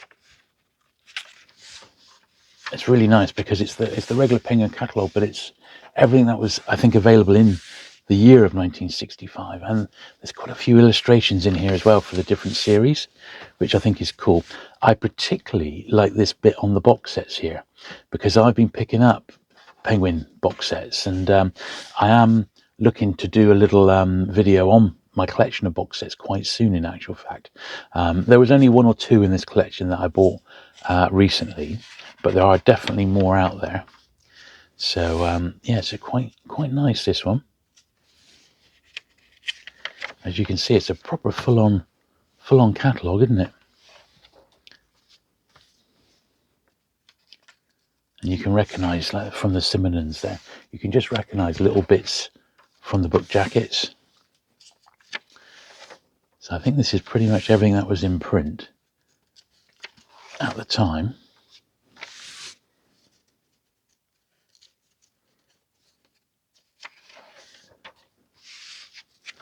Even up baby puffins, the bound editions, some of them we just saw there, miscellaneous design and art, and the reading cases as well. Younger puffins, that was the B format ones. Quite a nice bit of cataloguing action, that one, isn't it? So what I'm going to do, because I'm doing a video on the box sets, I'm not actually going to bag this one because I'm going to pull this one out. We'll have a closer look at all the box sets that were around sort of in the mid-1960s, because I believe that was around the time that box sets started to get popular. So yeah, we'll keep that one handy for now. Right, well, we've got another couple of aerials to do. Now that one there is really hammered, so let's do this one. Now I think this is the 9th printing, which I believe is the last one. I said I've been doing 9th impression. I've been doing quite a bit of research on these, and I haven't found anything past this edition, so I believe this is it. So it had been in print for 5 years. I guess it stopped selling, and they just made the decision to get rid of Penguin #1. Take it out of print, let it run out of print. I guess wartime was biting, wartime restrictions were biting, and perhaps they just wanted to concentrate on books that were brand new, that people had never read, maybe, so who knows the story. Here's another copy here. This one really is rough. A later printing again. Very, very rough copy, this one. Let's see what printing it is. This is the 6th impression. Well, I mean, we could theoretically pop some glue in there, but this one's literally 1 step from the bin, isn't it? I mean, there's not a lot of redeeming, but we'll just we'll see if we can just pop a bit of glue in there, shall we?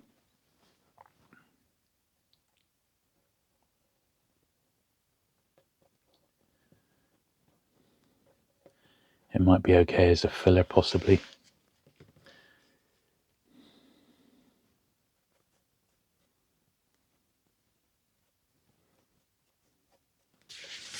But I mean, it really is rough.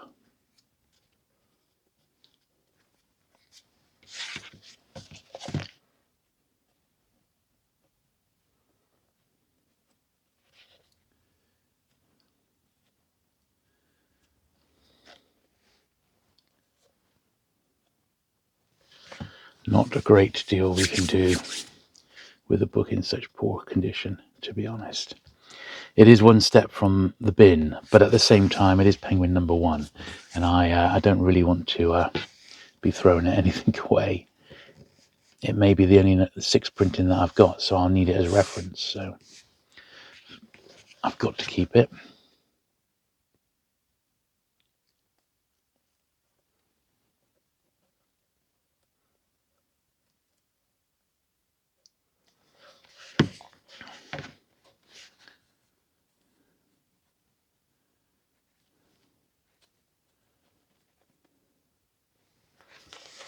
Well, it's not ideal, but it's perhaps saved it from the proverbial yard, shall we say. Right, let's get back and do a few more Pan books. These are the ones that I bought in that little job lot. He's coming for you, the Dolly Spy. Okay. Parker Pine investigates, and that's a first as well, 1968. A first in Pan, that is, in that Pan edition. Murder on the Links. Well, this one definitely isn't, because Pan did this quite early on, and there was a reprint as well, but I haven't got this one. Yeah, first published in Pan in 1960. So in that time, it's gone through 3 different jackets. That'll benefit from a bit of polish later on. Why didn't they ask Evans? I don't know.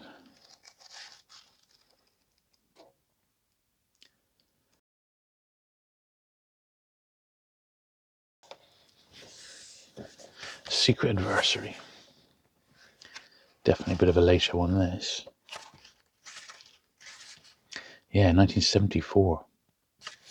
So it's quite late for me. And then this one was an M. Mrs. McGinty's Dead. Right, a complete change of pace now with Stephen King. I am picking Stephen King up in paperback first, and I took a punt on this one because there was no picture of the spine, but it has got 2 spine creases, so it's not perfect by any means, but it is the first print of Skeleton Crew. You have a look, it's 1986, and when you think about it, this book is now 38 years old, and that is definitely worth remembering. Because these books aren't turning up in nice condition, particularly because of their size. But these were the books, when I read Stephen King, that I really, really sort of fell in love with him. I mean, he is a great author. There's no 2 ways around it. And they were the earliest sort of Stephen King books that I read. So hence, I'm picking him up, at least up to about the year 2000. Right, let's do a few more American ones from the collection. Just so you know, I've still got 4 more editions of Ariel to do.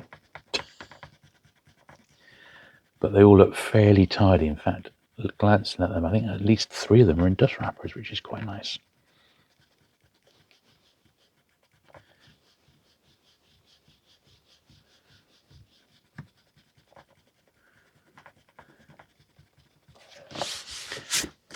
I said we will need to go back, and I'll need to polish some of the jackets on these.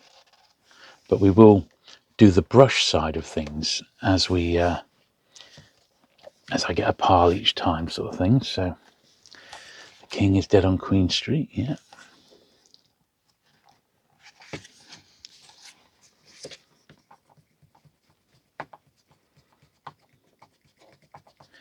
Cool, this pencil's very stubborn.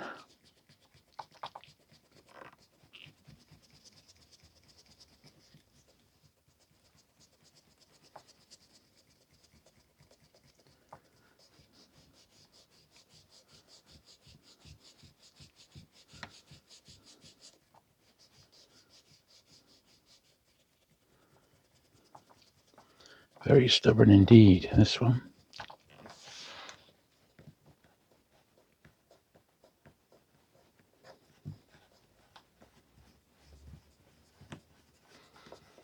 I know a lot of people just wouldn't bother, but for me, it probably meant something to Alan as a little memento of where he bought the book and on what date. And, like, oh yeah, I was in Cheltenham on that date in 1973 or something like that, but it means nothing to me. You know, I was a young kid at that time, so that's why I'm taking these dates and times out, the dates and the locations out, because they're just not personal to me, and they are an addition to the book from when it was published. They are a detraction.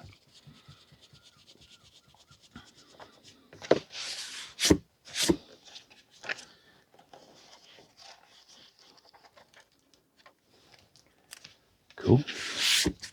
There we are. I think time for another aerial. This one's in a wrapper. Evidently a reprint because of the what's on the back.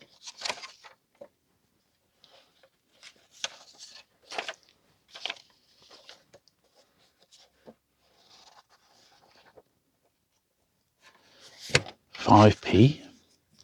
£5p for this.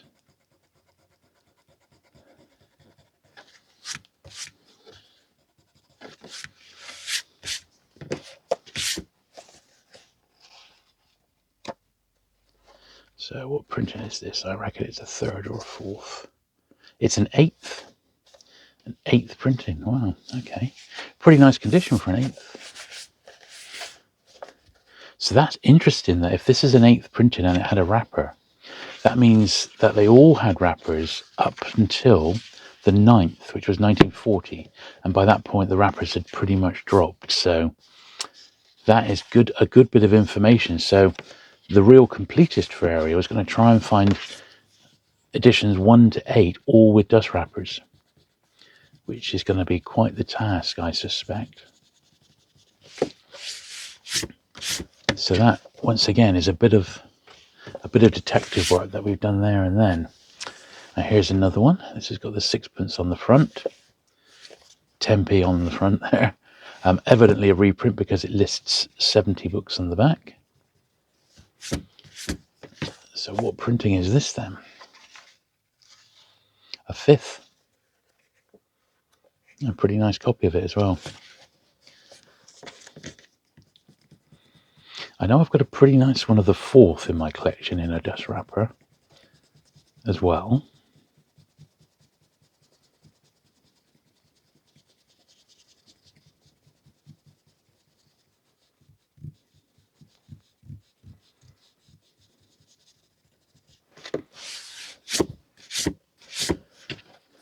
Yeah, that's not a bad copy. That one's got a bit of paper inside. What's this?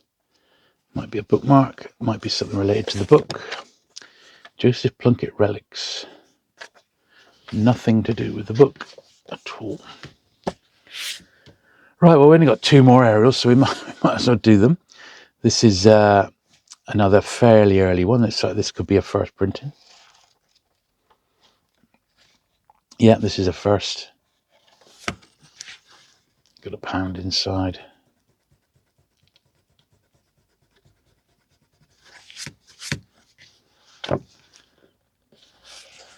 Location of Wincombe, 1972. This may be one of the earlier ones he picked up.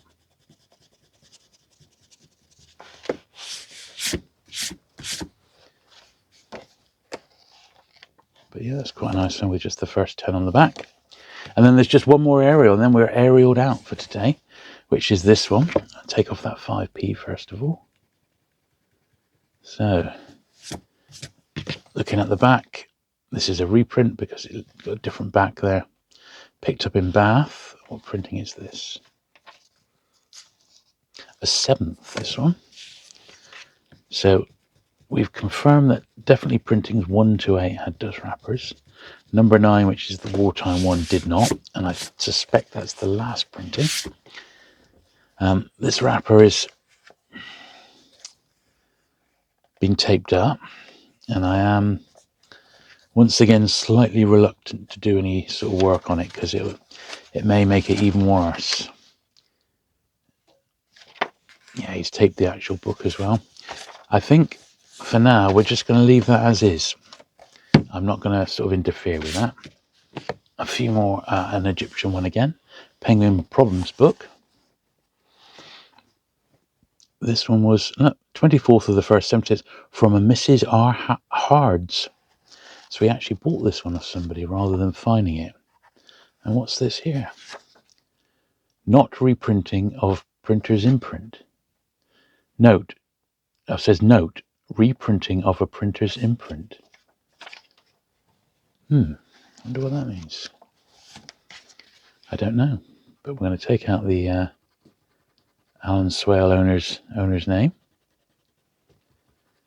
in pencil. We'll take out the 5p in the corner here,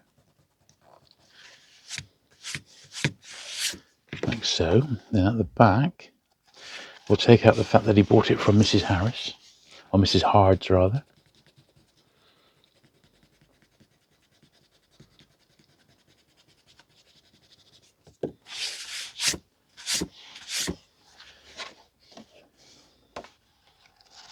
But like so many of these, they are very, very delicate. But that's not too bad a copy, that one. So I'm quite pleased with that. Then we've got another one, Orlando, also an Egyptian. So it was nice to get a few in one hit, because up until this collection I only had 2 Egyptians. It wasn't one that I'd pursued massively, you know.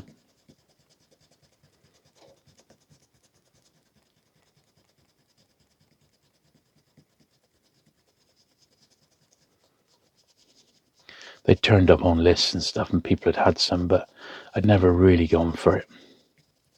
I thought, oh, I'd love to get those, you know. This one's got some damage here, so I need to tread carefully. Got Alan's name in. I think that is Alan's just original owner name. With a 10p.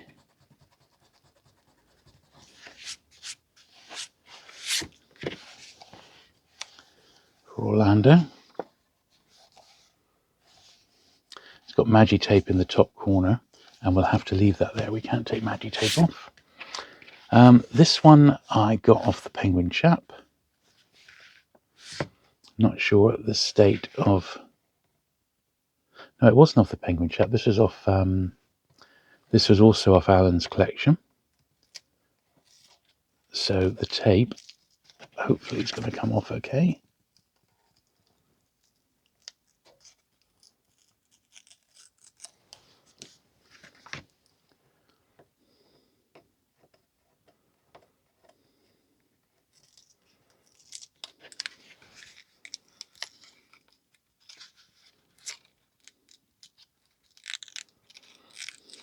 If only he'd known. There we are. I think that looks a little bit better. So where was this one picked up then? No entry. So maybe it just came his way.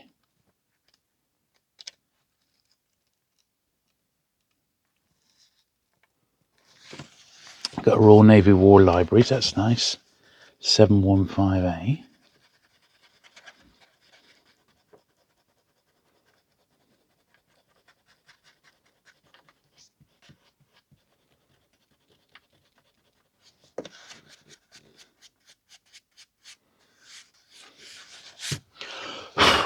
I love it when they have like a little stamp like that in there that you can refer to.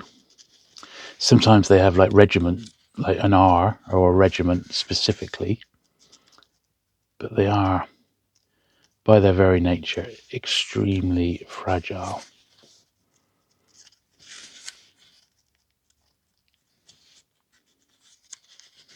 So just turning back these corners here.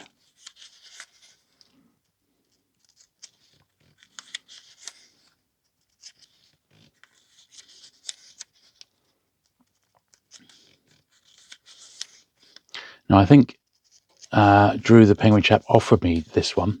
Said, oh, I've got this one, by the way. But it was one I knew I already had, so I didn't need to get the one off him, although his was particularly nice. So I think he was going to put that one on eBay. So as you watch this, it may even still be up if you do a quick search. There we are. Well, that's about as good as we're going to get that. Another one here. Naturalist Goes to War. Is that going to come off? Yeah. So it's a shilling in old money, then 5p in new money. This is another one of the Forces book clubs. Also got one bit of tape on, thankfully just the one bit.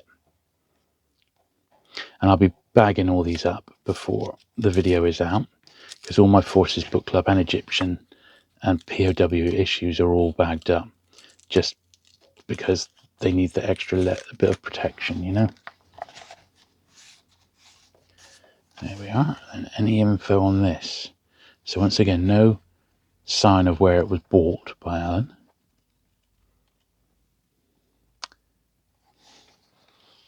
G Convoy, NH Groups, North something group, 15th December, ATS, something like that. Don't know exactly what that means. There we are, but still very nice. That's a particularly nice one. I don't think I've got a blue one, so that was good. Selected short stories of Saki. Quite nice to get this. Once again, it's got one bit of tape, which is a bit detracting.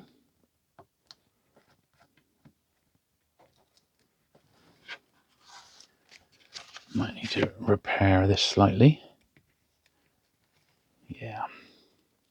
So unfortunately, it has caused a little bit of loss at the bottom of the spine. Just a tiny bit of red there, but it was better than having the tape on, in my opinion. No sign of where this one was bought again. Very, very thin paper indeed.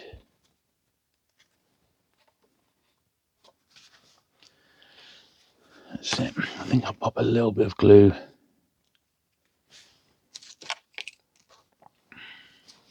just on those two bits there, I think.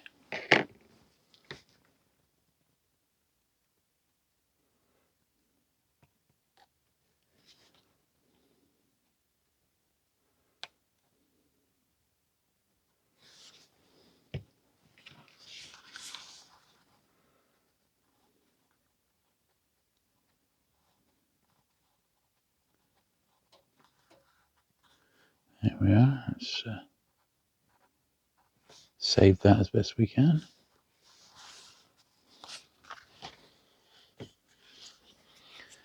Okay, got a couple more of these sort of rarities.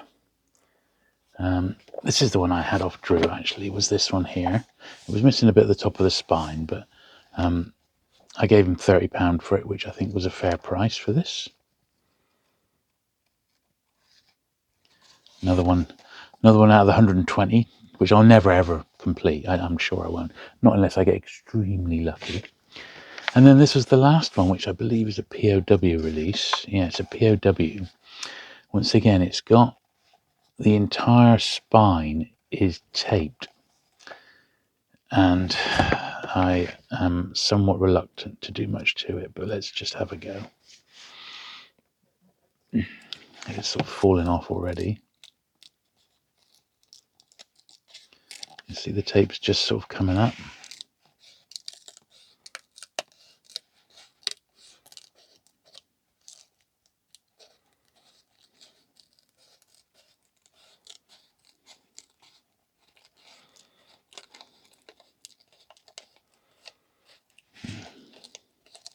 Well, it wasn't too bad in the end, this one.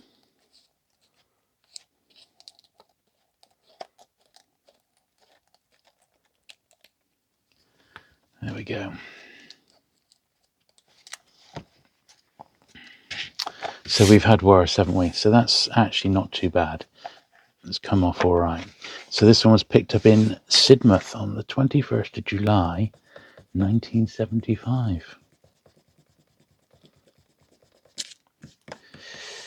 Which is, I was just 6 then. But Sidmouth's actually fairly close to me. Yeah, not a million miles away.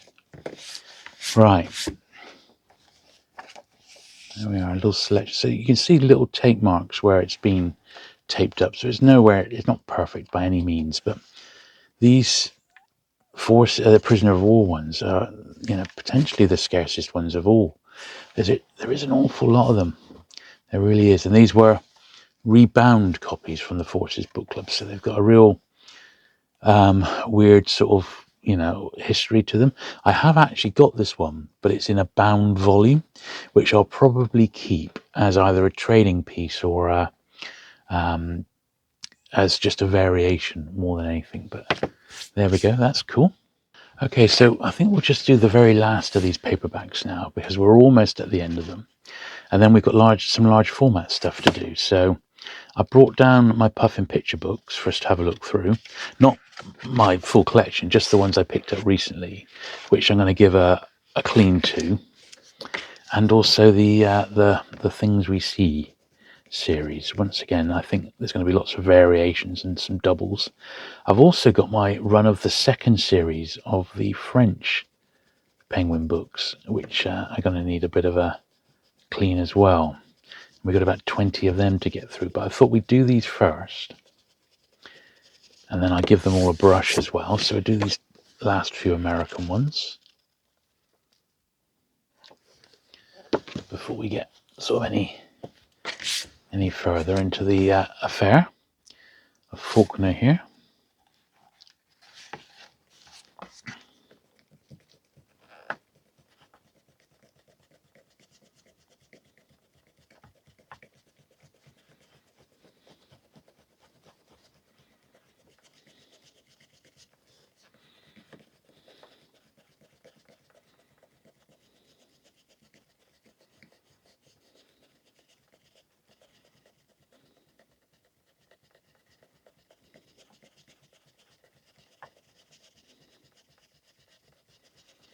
Right in the corner.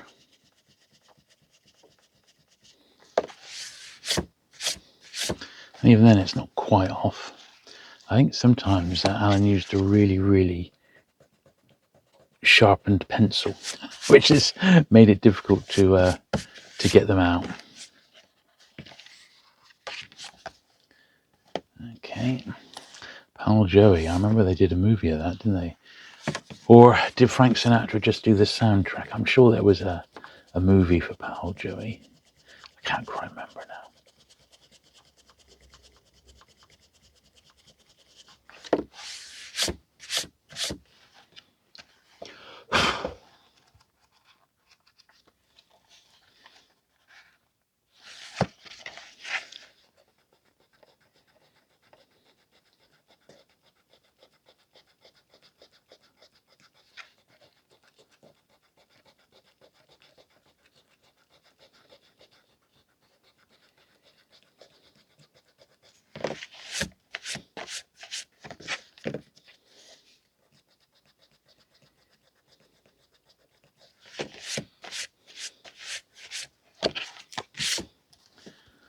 Lovely, Pal Joey.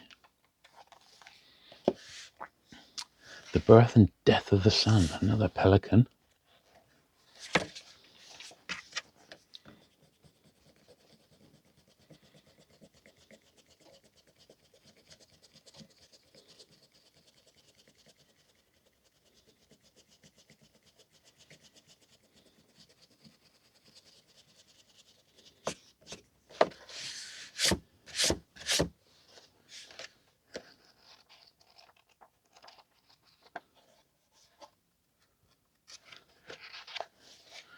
Okay.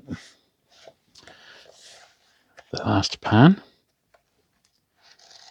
Man in the Brown Suit, which once again, yeah, Pan first publishes in 1953, one of the really sort of earlier ones. And we got an odd peregrine as well, Napoleon. I don't generally collect peregrine, but this one was, I was buying some Bloomsbury hardbacks off a chap. You may have seen the video a couple of weeks back, and he had this one listed as well for 99p, and I picked it up because he could include it with the books that I'd already bought. So that was pretty cool. So that one, in actual fact, is more the same size as the French one, just like a big B format. So I think the next stage is to delicately give these books a brush off. So I'll do that now. So these ones aren't too bad.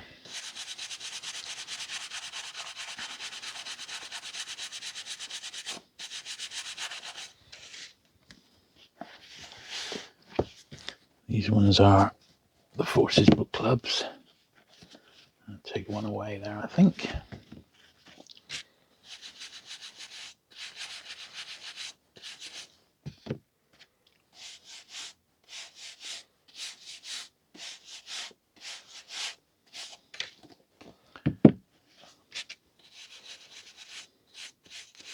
Top edge is always the worst.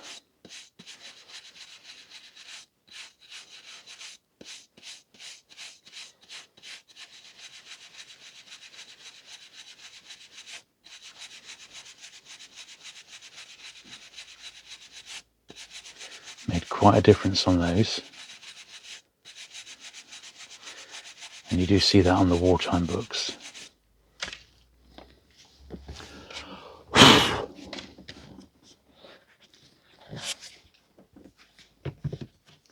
Be the same with these, I would think. That's the most vulnerable one, so I'm going to stick that in the middle. So it can get the best sort of brush.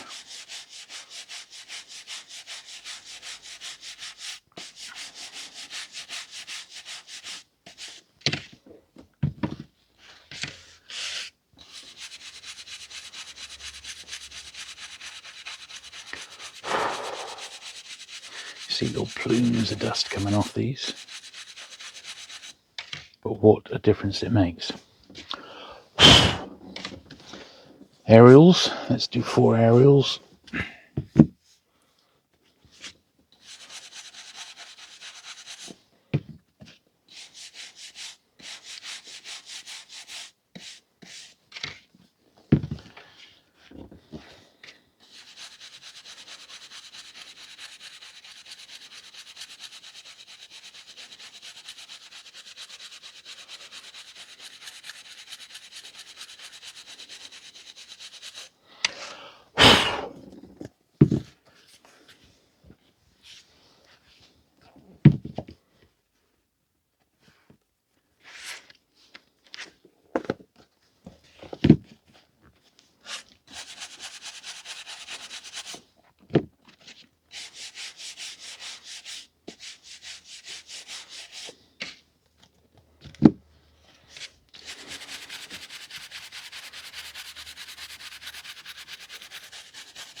There we are.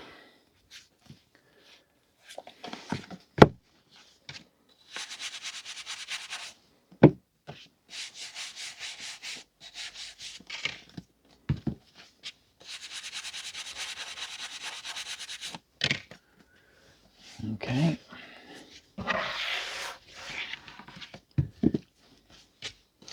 Last 4.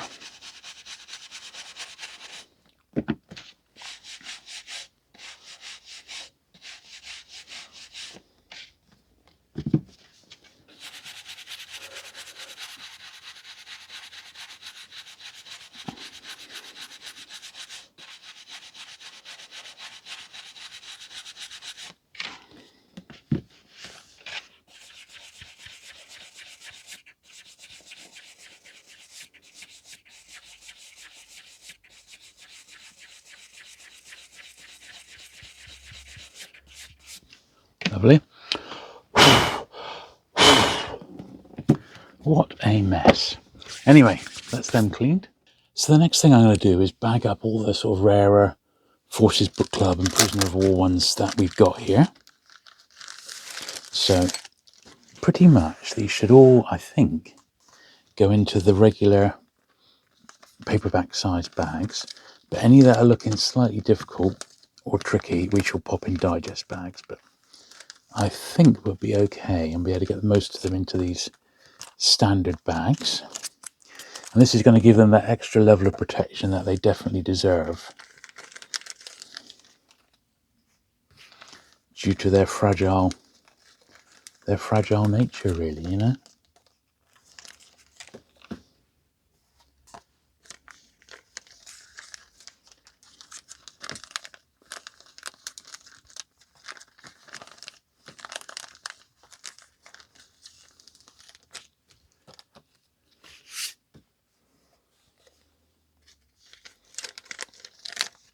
And so this is really what I want to be doing with my regular wartime releases, just debagging the ones that are in bags, because some of the bags are a little bit the worse for wear, and rebagging them in these brand new fresh bags. So it's a bit of a job to do, but it will be well worth it, and quite rewarding, I think, when it's finished. Plus the actual books will look lovely.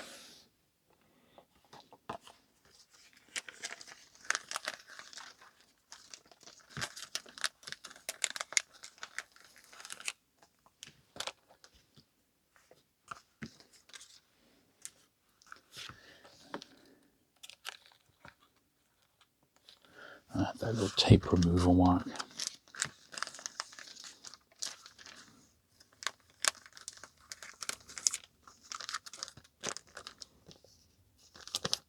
And of course, there's always the possibility that, you know, slightly better copies of these will come along.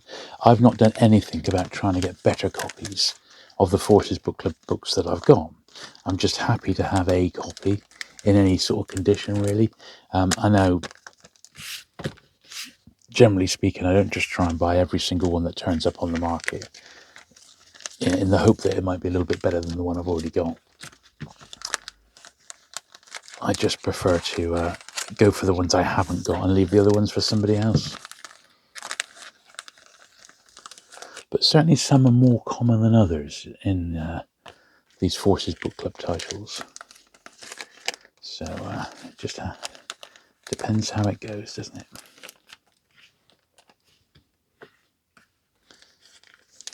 But the good news is most people know about them nowadays, and there's much less chance of them getting thrown away, even if they're in poor condition, you know. So we are saving them from oblivion.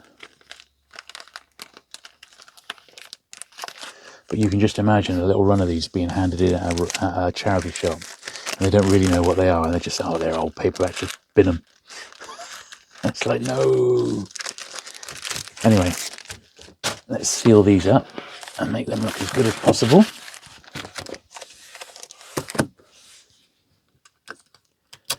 And then we will have a complete change of direction for the next little bit of the video, which I know is proven to be a bit of a long one, but I know that people like to watch these in stages, and they come back to it because it is such a long video, or they end up falling asleep during it. Once again, if you do, it's absolutely fine. Just come back and watch it the next day, you know.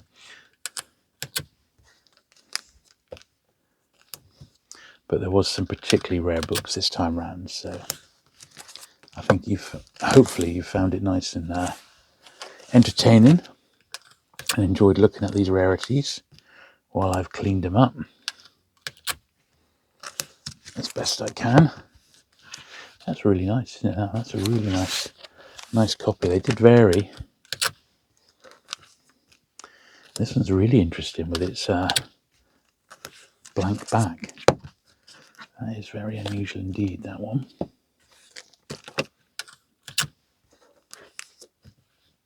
So I'm going to have to start a separate section for foreign penguins, books in another language apart from English.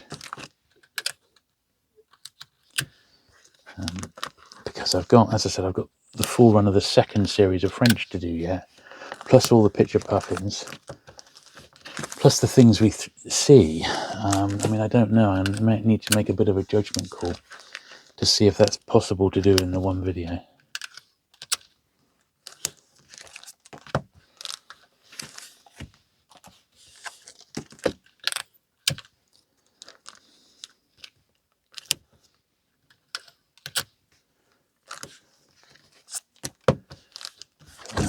British Defence Bonds. What an advert that is, isn't it?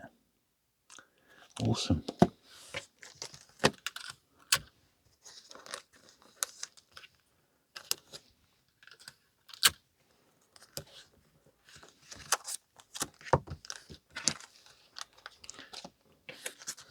That's a couple. See, it doesn't take long to put these in that extra level of protection once they've been cleaned. I feel so much better now that these are wrapped up, you know. I really, really do. Last one here. Phew, excellent stuff. Now, if you do watch these videos regularly, you'll know that any sort of magazines and books that I get of a new nature, I always like to cover what's come my way in the previous month. And this one came from my friend Trevor Kennedy, who's the editor of this one, Fantasmagoria, Horror, Fantasy and Sci-Fi. This is the summer 2024 issue there, issue 24. Look at the size of it. Absolutely awesome. Basil Copper at 100. Now these are available through Amazon. And what I'm going to do, there's such a lot in this one. I'm going to have a proper look through in a dedicated like 10-minute video. But I thought I'd give you a quick flick through now, just so you're aware that it's out there. And I'll try and do like a bit more of a dedicated look through in a future video.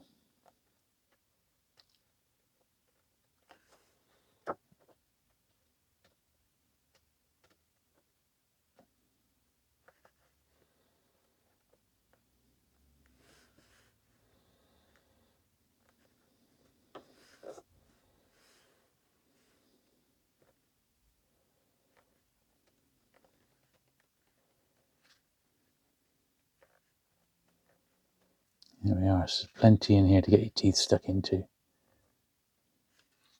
But be aware that this latest issue is out.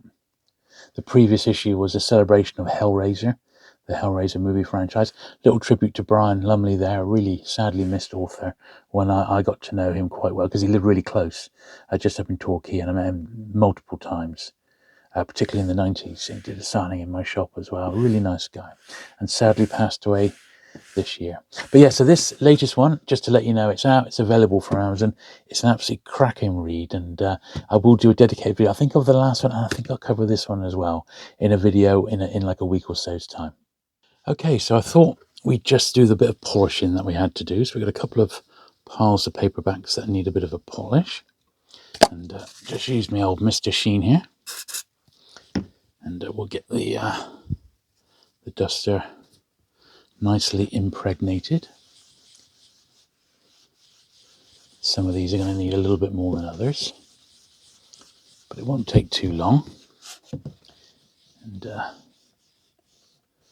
it is definitely worth doing. It makes quite the difference on some of these books.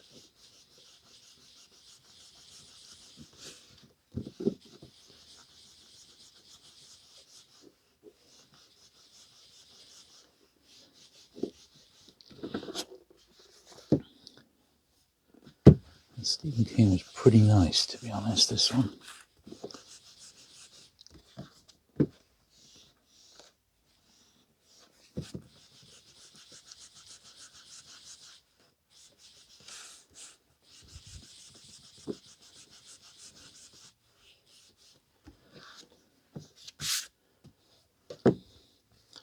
This one did have a few stains and things on, so hopefully we can address that.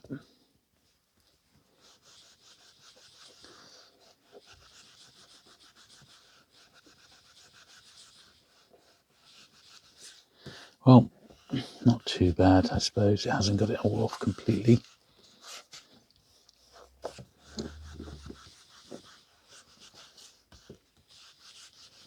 But not too bad.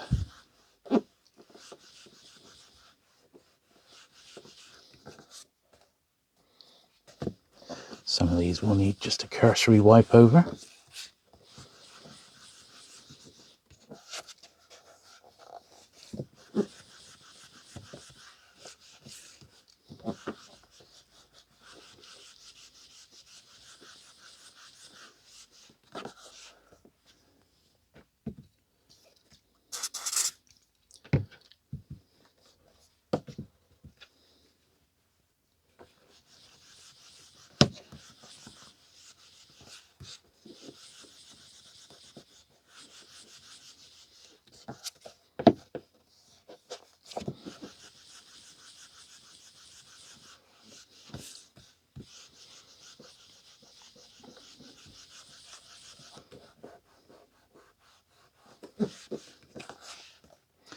Now, one thing I have been contemplating, because I've been struggling to do my current workload of 3 videos a week on this channel and 1 on my other channel, I am actually going to be, I think, dropping a video possibly, or rather the Wednesday video will be a bonus if it comes along, but else it's just going to be Sundays and Thursdays, possibly for the foreseeable future, just until I've broken the back of the Penguin collection and sort of caught up a little bit. I like to be a couple of weeks ahead on all my videos, and unfortunately, because I've had so much on with the big Penguin collection, I have sadly dropped behind a little bit, and it's not sort of fair.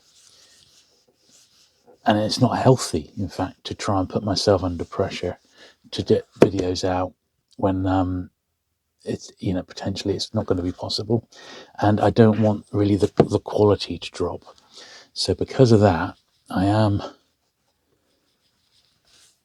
going to just drop to 2 videos a week. I only released 2 a couple of weeks ago. I did manage 3 last week because I'd filmed an extra one with my friend Andy, but that was the exception. So for now, I shall do this one on Thursday, and there won't be one until I'll release this one Sunday, but there won't be another one until Thursday. Then it'll be the following Sunday again, just for the time being, until I get a chance to catch up a little bit. So I hope you don't mind that.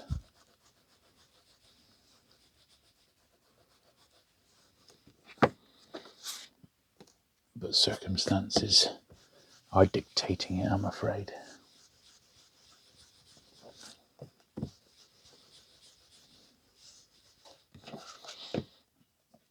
Obviously, as well as making videos, I've had quite a bit of mail order to deal with. Lots of people were emailing me wants lists and stuff, so I've had that. I've had at least one personal caller come down and look at the books, and it all eats into your time, so whilst I'm processing such a big collection, I need to just step back just a tiny bit until I'm a little bit more organised, got a little bit more processed. August is always a busy month for me as well, even though I've not got a single show I'm going away for. They all kick in September with a vengeance, and I've got loads booked up between now and the end of the year. Nothing's happening in August, sort of show-wise. I've got no toy fairs, no book fairs. I've got no trips anywhere organised yet.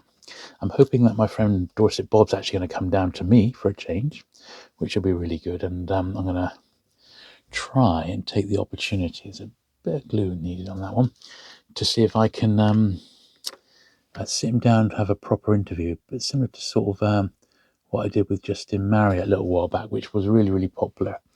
A well-known figure in the collecting community, and it's nice to know a bit more about them, So look out for that.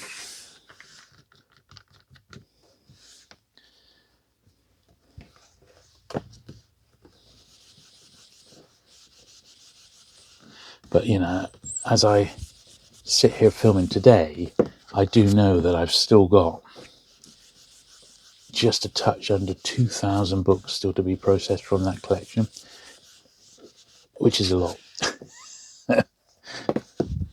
And obviously, as I said, over half of them I needed, just under half I needed myself anyway.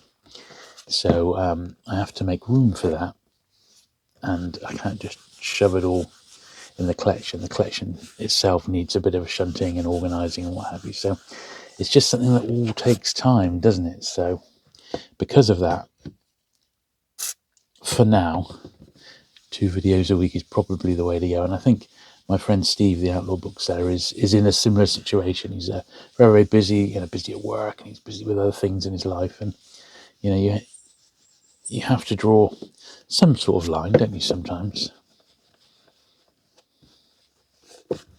Else you could go mad, couldn't you? We don't want that.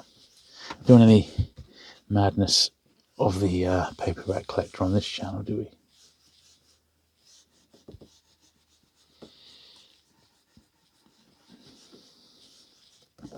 Anyway, that's that looking really nice. That was one from Dorset Bob. Beautiful stuff. Pal Joey is the next one, but this one, this pelican, it's unusual. I think I only ever had one American pelican before this collection came my way, so I'm quite grateful to get so many in one hit.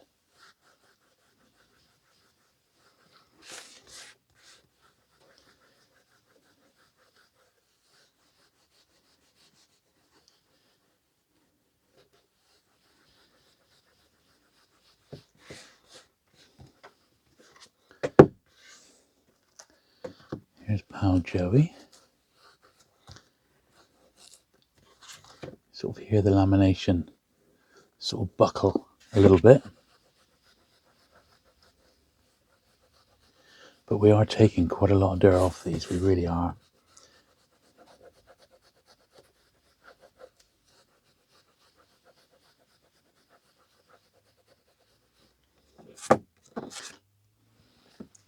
Look at that there, loads is coming off.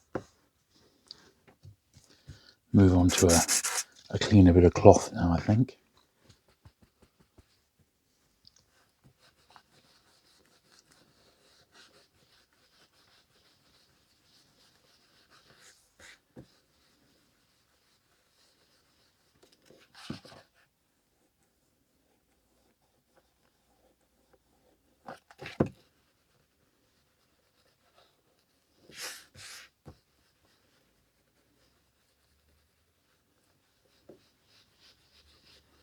There we are, that's didn't take a lot to get that one clean, did it?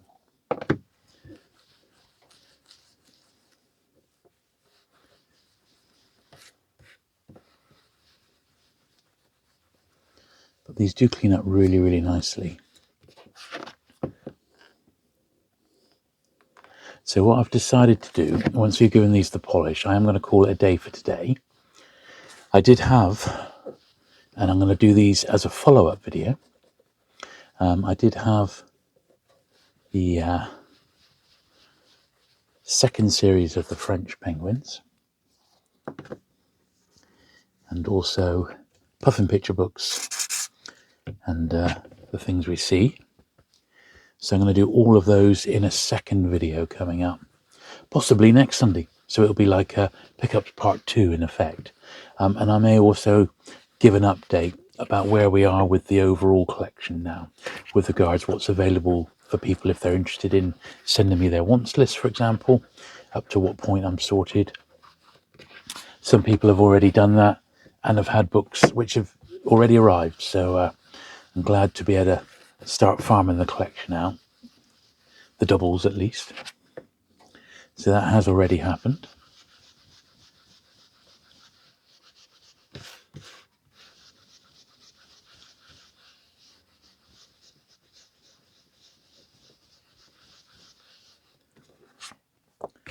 And don't forget, if you've got any specific wants, from penguins 500 to 1300, or as it will become the end, penguins from 500 to 3200, that's the period I'll have spare, plus puffins 1 to 400. Let me know, really, and if I've got them spare, obviously I'll let you know what they'll be price wise.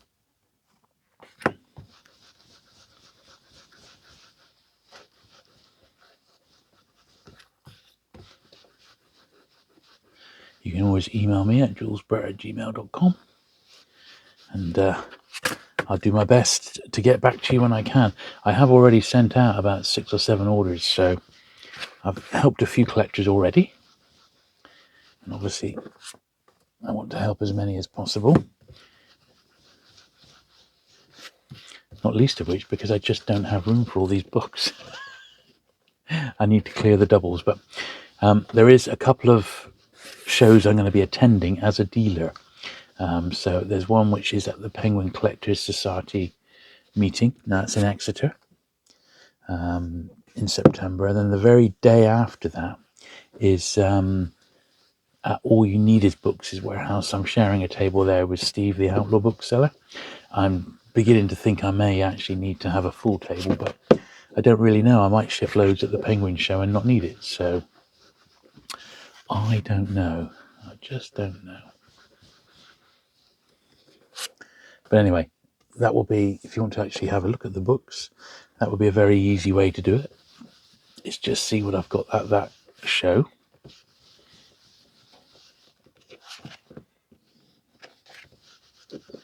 Or those shows, I should say.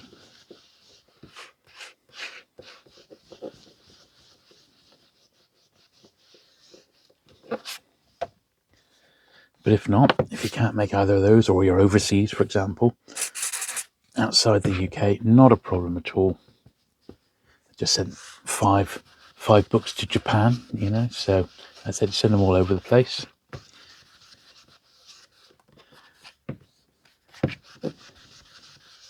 Just drop me an email.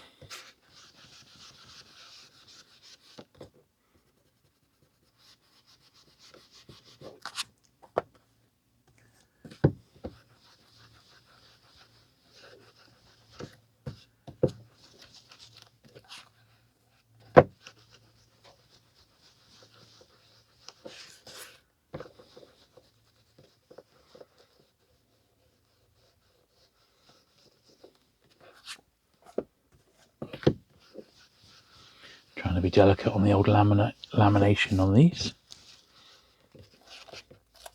They're not too bad. Just slightly brittle. There we are. Obviously these are much more recent, these pans. They're not so delicate. But yeah, I hope you've enjoyed today's little catch-up video. I've had a lot of pickups, obviously the greatest Penguin haul of my life, so I can't complain at that. It's been absolutely amazing.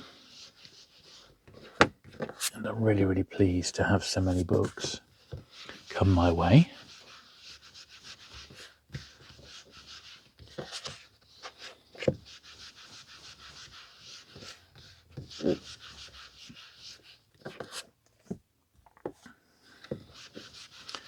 If you've yourself enjoyed today's video, don't forget, give it that thumbs up. If you've not already, do please hit the subscribe button. Lots to see on the channel, lots of backlist stuff, which I hope you would enjoy. I tend to do one of these sorts of videos with cleaning my latest pickups about once a month. I have my dedicated cleaning channel, Unintentional ASMR, where I clean a box of books every week. And obviously at the moment it's all from the new collection, systematically working my way through with 100 books every week. And that's what it's going to be for the next half a year. I've got 26 videos to do related to the new collection. But that's how many it's going to take. Which I know is nuts, but there you go.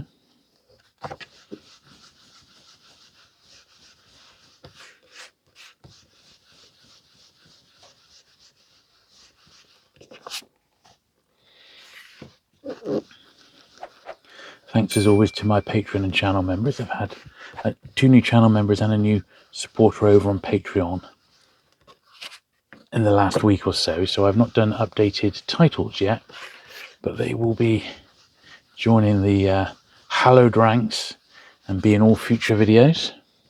So thank you very much, guys. Anyway, there we are. So I shall sign off for today. Next video is going to be on Thursday. And thanks as always for your support. And I'll see you again very soon. Bye.